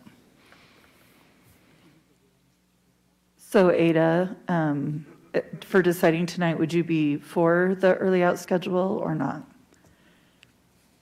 Or do you want to think? I would be in favor. Thank you. Yeah, I would be in favor. I think speaking from an administrator standpoint, this is going to be a challenge for them. I think if they had their wishes, they'd say, I wish we didn't have teacher fatigue and I wish we didn't have to make this change. So it's going to be a challenge for administrators. I think they would say, we'll do what the board directs us to do and make it work the best we can. I'm curious, were any administrators or teachers consulted with this schedule? Like, do we have a feel for how this will be received? Go ahead, Kimberly. So we had a couple of supervisors reach out to a couple of principals, but is that like, hard, fast, full scale? No, but what the principals did recognize is that the teachers are working through challenges, number one. Secondary, they do not like number two. It's complicating for them. But if number one is done, they want some fills for teachers to help them feel that, there's things being thought of for them. But just this morning, and I wouldn't count it like real data, but this morning when they were gathered, because they do happen to be gathered together over the last couple of days, to create some complications for them, that MTech and UVU came up as one of the greatest issues of concern. But anyway, that's where they were. But I don't think that's a full, reliable source, because we didn't really survey everybody. And elementary is where we have the greater challenge as well. I think this is more of an elementary-centric approach to help them. Yeah. Brandon and Mike Gowans, we shared their plan with them. So. Can I ask Teachers Association or clarification? So just so I'm sure I have this correct, if we were to choose to get out an hour early, in secondary, they would get out at 1:15, high school at 1:15 and junior high at 1:45 every day. So they would no longer get out 2 hours early on Wednesday. Yeah. Okay. I want to offer here that the secondary teachers that I heard from just over the last several weeks who had asked for that extra day, they said, if we cannot have one whole day, the number one next suggestion was, can we have the early out every day? And so, and also in the principals that I've talked with, and it was only a few, probably like 7, I don't know. But the comment was, we recognize that whether it's early or one day, that's an adjustment, but they'll support whatever their teachers need because they know their teachers need something. Thank you. So my question, Board Member Bateman, is are you open to a motion? Board Member King, I would love to entertain a motion. Okay, I'm going to see if I can do this and not completely screw it up. I've tried looking at the menu. Okay, so I move that we use March 14th as a reset day, that we pay aides at the sub-rate through the remainder of the school year, that we increase funding for secondary teachers using their prep time for sub-coverage from $35 to $50 through the remainder of the school year, and that we have a 4-week early out schedule. I think that should be a period instead of a question mark, period. Starting on January 30th. Starting on January 31st, going through February 25th. I'll second that. I second. We're going to let Ada have that one. I defer to Ada's judgment. Okay, so motion from Julie, second from Ada. Any discussion? I mean, I've already asked all the questions. I think this is the hard thing that we're all dealing with, is it's that instructional time versus teacher prep time. And one of the things that I feel is a real struggle is that with the absentee rates, the amount of time that teachers are spending on reteaching lessons again and again and again and again to get everybody on the right, math lesson, or everybody going through a cadence testing, or it's created this insanely complicated puzzle. And if there's a way for teachers to be able to get those students access to the things that they need to get done, to get caught back up and everybody back on the same rhythm. And I realize that this is not without flaws, but I think that this is the best thing going forward. It's time specific. It gives us the opportunity to address some of the sub issues. And I think it also specifically targets. One of my biggest concerns through all of this has been our aides.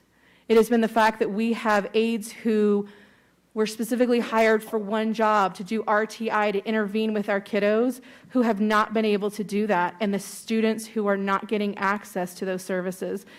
And so for me to be able to allow this as a reset for also potentially more subs to be in those sub spots so our aides can do those interventions with our students, it's a trade-off that I'm willing to make, so that we can make sure that those students get access to the educational supports that they need to be successful. Ada, do you have anything you want to say now? Yes. Yes, I just wanted to say I do support this, knowing that it may be problematic. I want to convey to Superintendent Farnsworth gratitude for all that you've done to this point, which is a lot, to accommodate teachers and their needs. They are appreciative. And thank you for expediting the process of getting our subs candidates through the process. Thank you for that. But I know our teachers, they value the face-to-face experience. They do not want to go virtual. There is not a consistent parental support of students who are attending virtually, and they are acutely aware of that. They are also acutely aware of their lack of time to do interventions. This is weighing heavily on them. and I just want to release their burdens. And I hope this is just the best way I know how.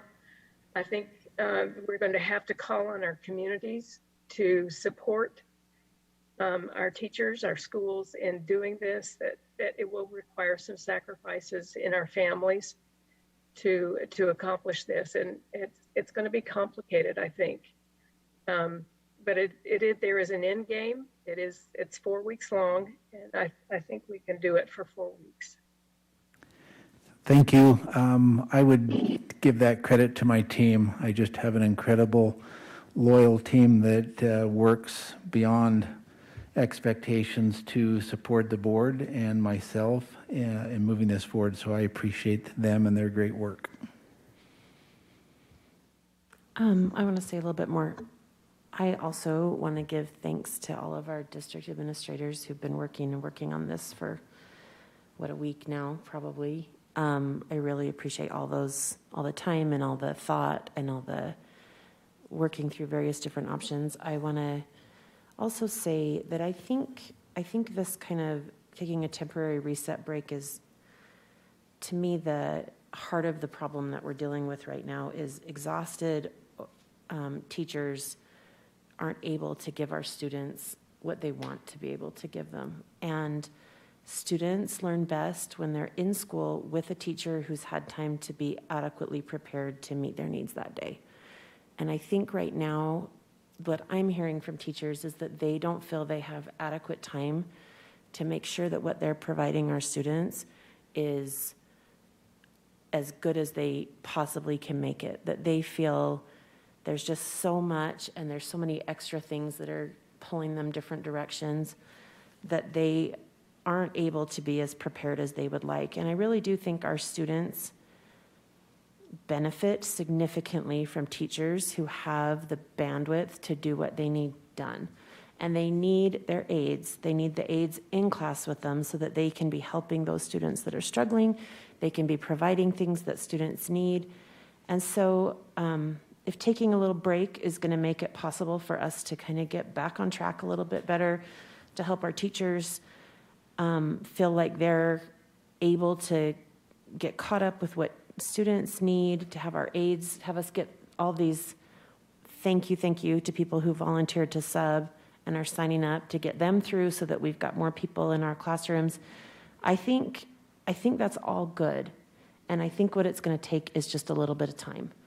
And I think this plan that Julie has motioned for, I think that's going to solve a lot of issues. I am appreciative to all of our administrators who have said that they will find time in their school week to sub also, because it's not like their jobs aren't going to be there when they get back. I mean, it's like somebody's handling that job while they're gone either, you know.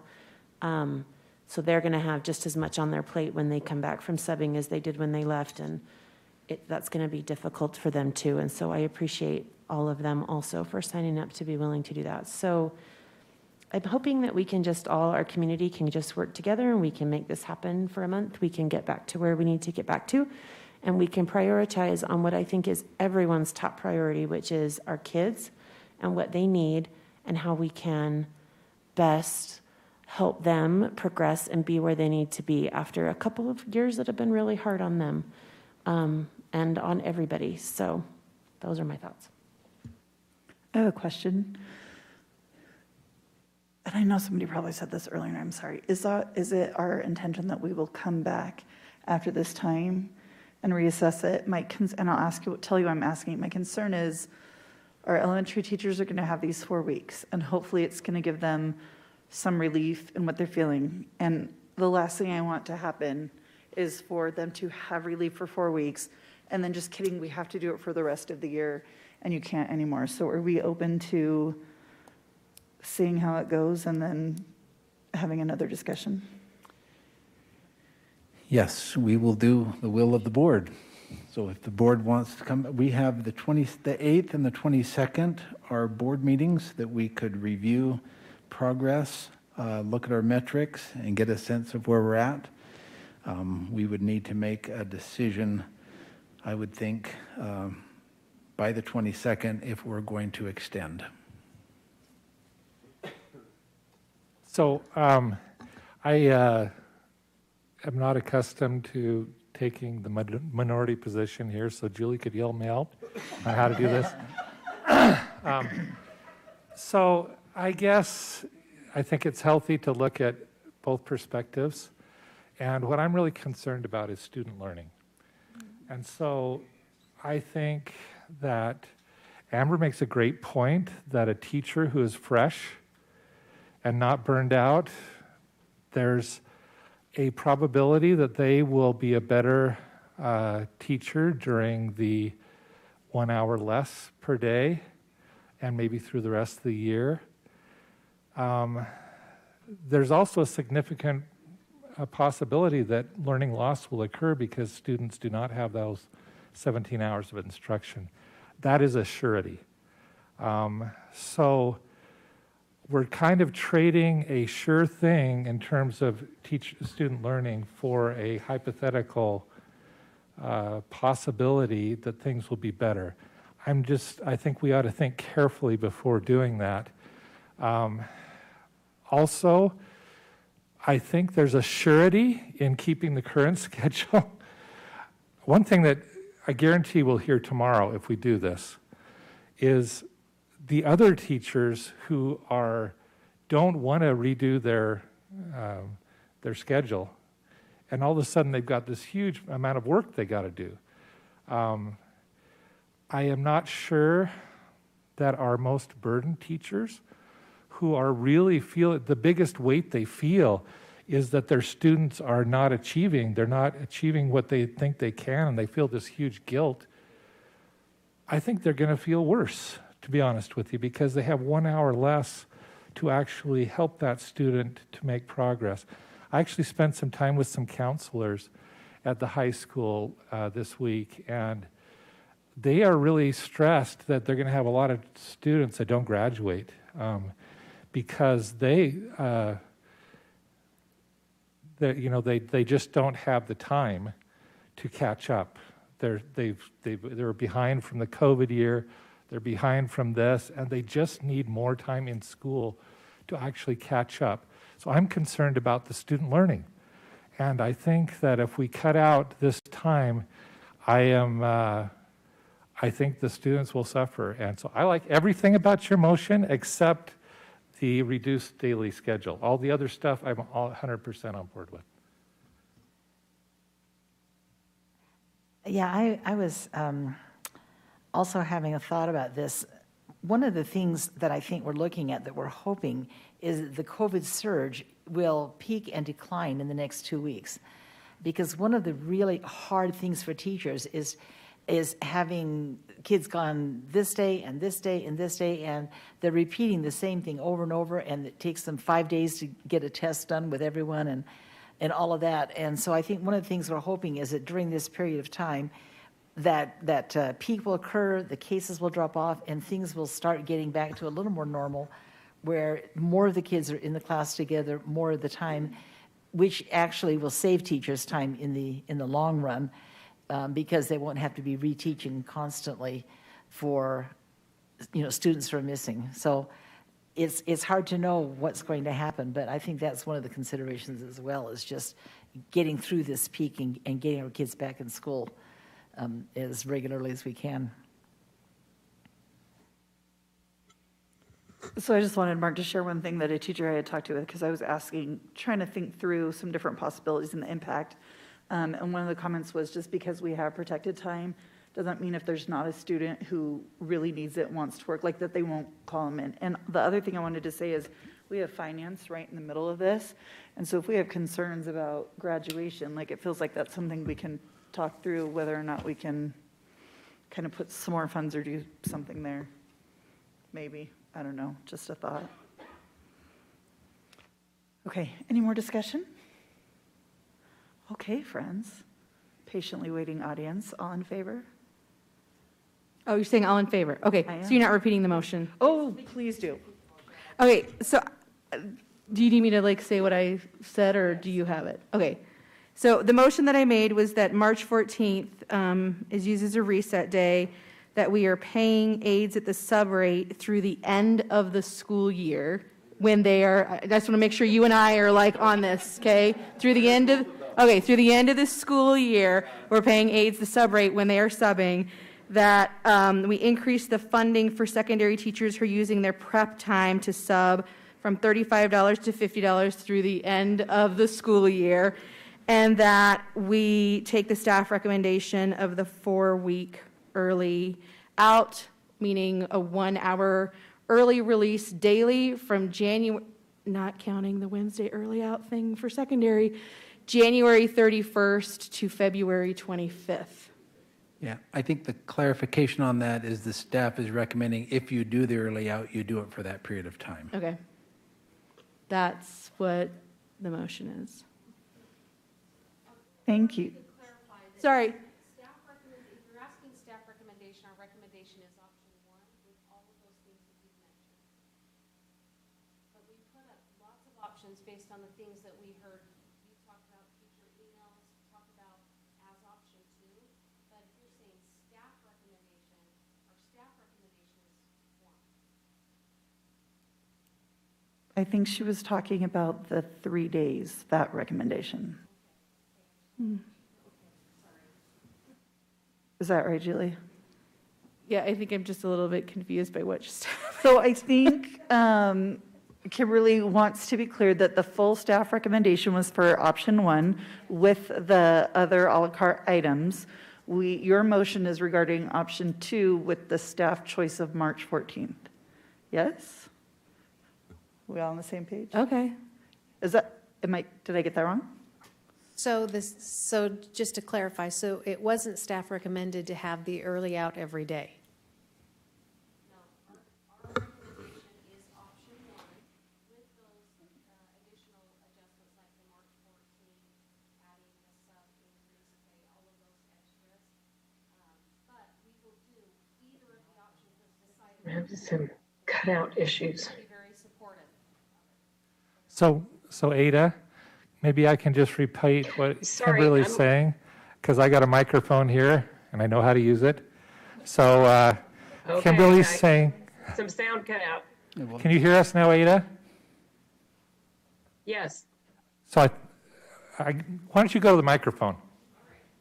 So, and I think I just heard Julie wrong. And Julie, I apologize if I ruined your motion. I didn't mean to, but when it was the staff recommendation part that threw me off. I don't think you officially said, is there a staff recommendation on either of the options? Our team's recommendation is option 1, but we will support wherever you guys go, and we'll do it in a very positive way and work through whatever things come about. But if you're asking our recommendation, it's 1 with all of the additionals. But we've given you some options. Okay, so the motion on the floor, is option number 2 with the additional things through February 25th. Motion by Judy, second by Ada. All in favor? Oh, say aye. Aye. Aye. Aye. Aye. Any opposed? Nay. Okay, motion passes.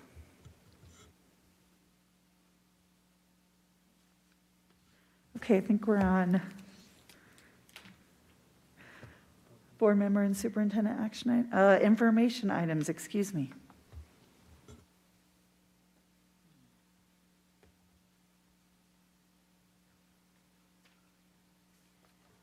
The curriculum committee, teaching and learning committee met this last week, and we had a very lively and interesting discussion about schedules, secondary schedules for next year, looking at what the research is saying and what might be really good practices for kids. So it's just something that they're beginning to look at.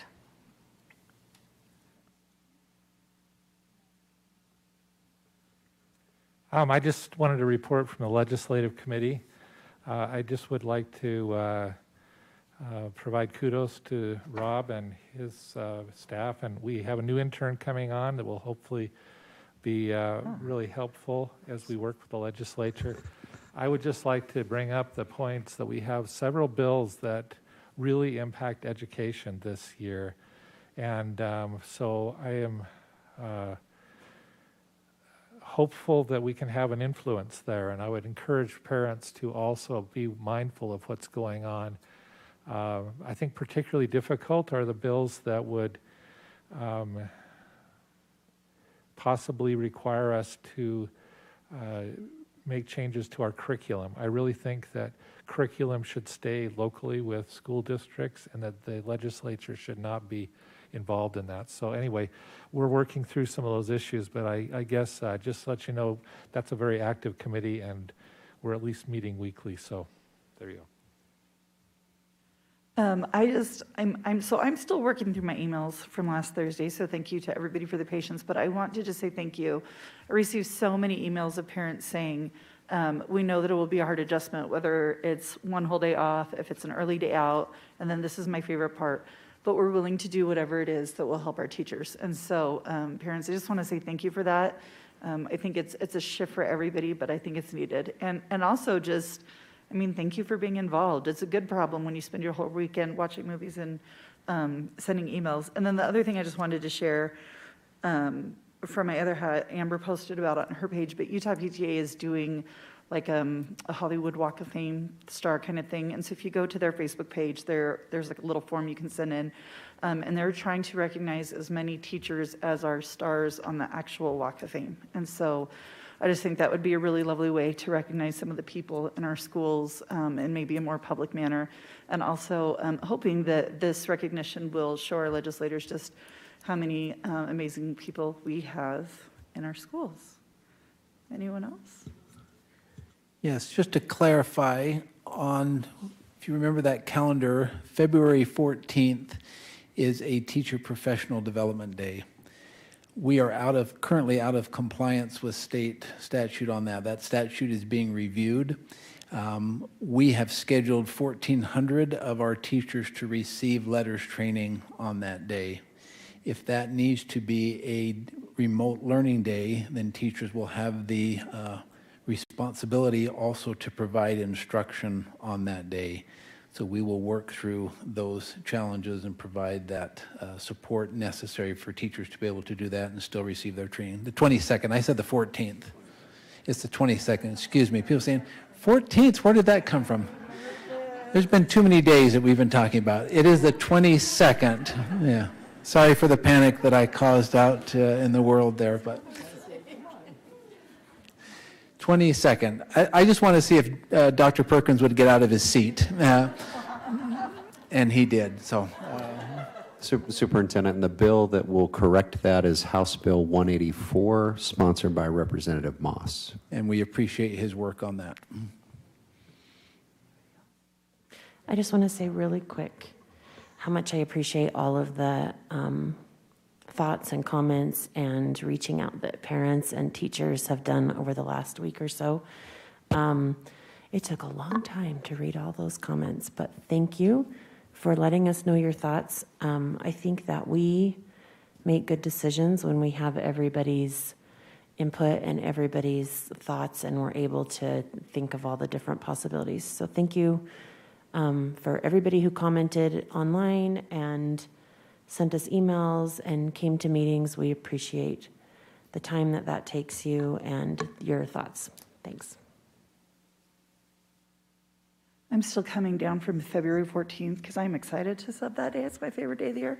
I'm going to ask for motion in a second, but just real quick, Blaine and Nick, you are, I mean, thank you. You do all the things here, and we wouldn't be able to stream this to our patrons. So thank you so much for being here, making it all work, making sure we could hear Ada. I appreciate what you do. We have need for a closed session to discuss personnel, property, litigation, and collective bargaining. Do I have a motion? I move that we go into closed session for personnel, property, litigation, or collective bargaining. I'll second that motion. Okay, motion from Sarah, second from Amber. Roll call vote. Amber? Aye. Julie? Aye. Aye. Aye. Aye. Aye. Okay, meeting adjourned. Ada. Oh, Ada, sorry. Aye. Thank you. Now meeting adjourned.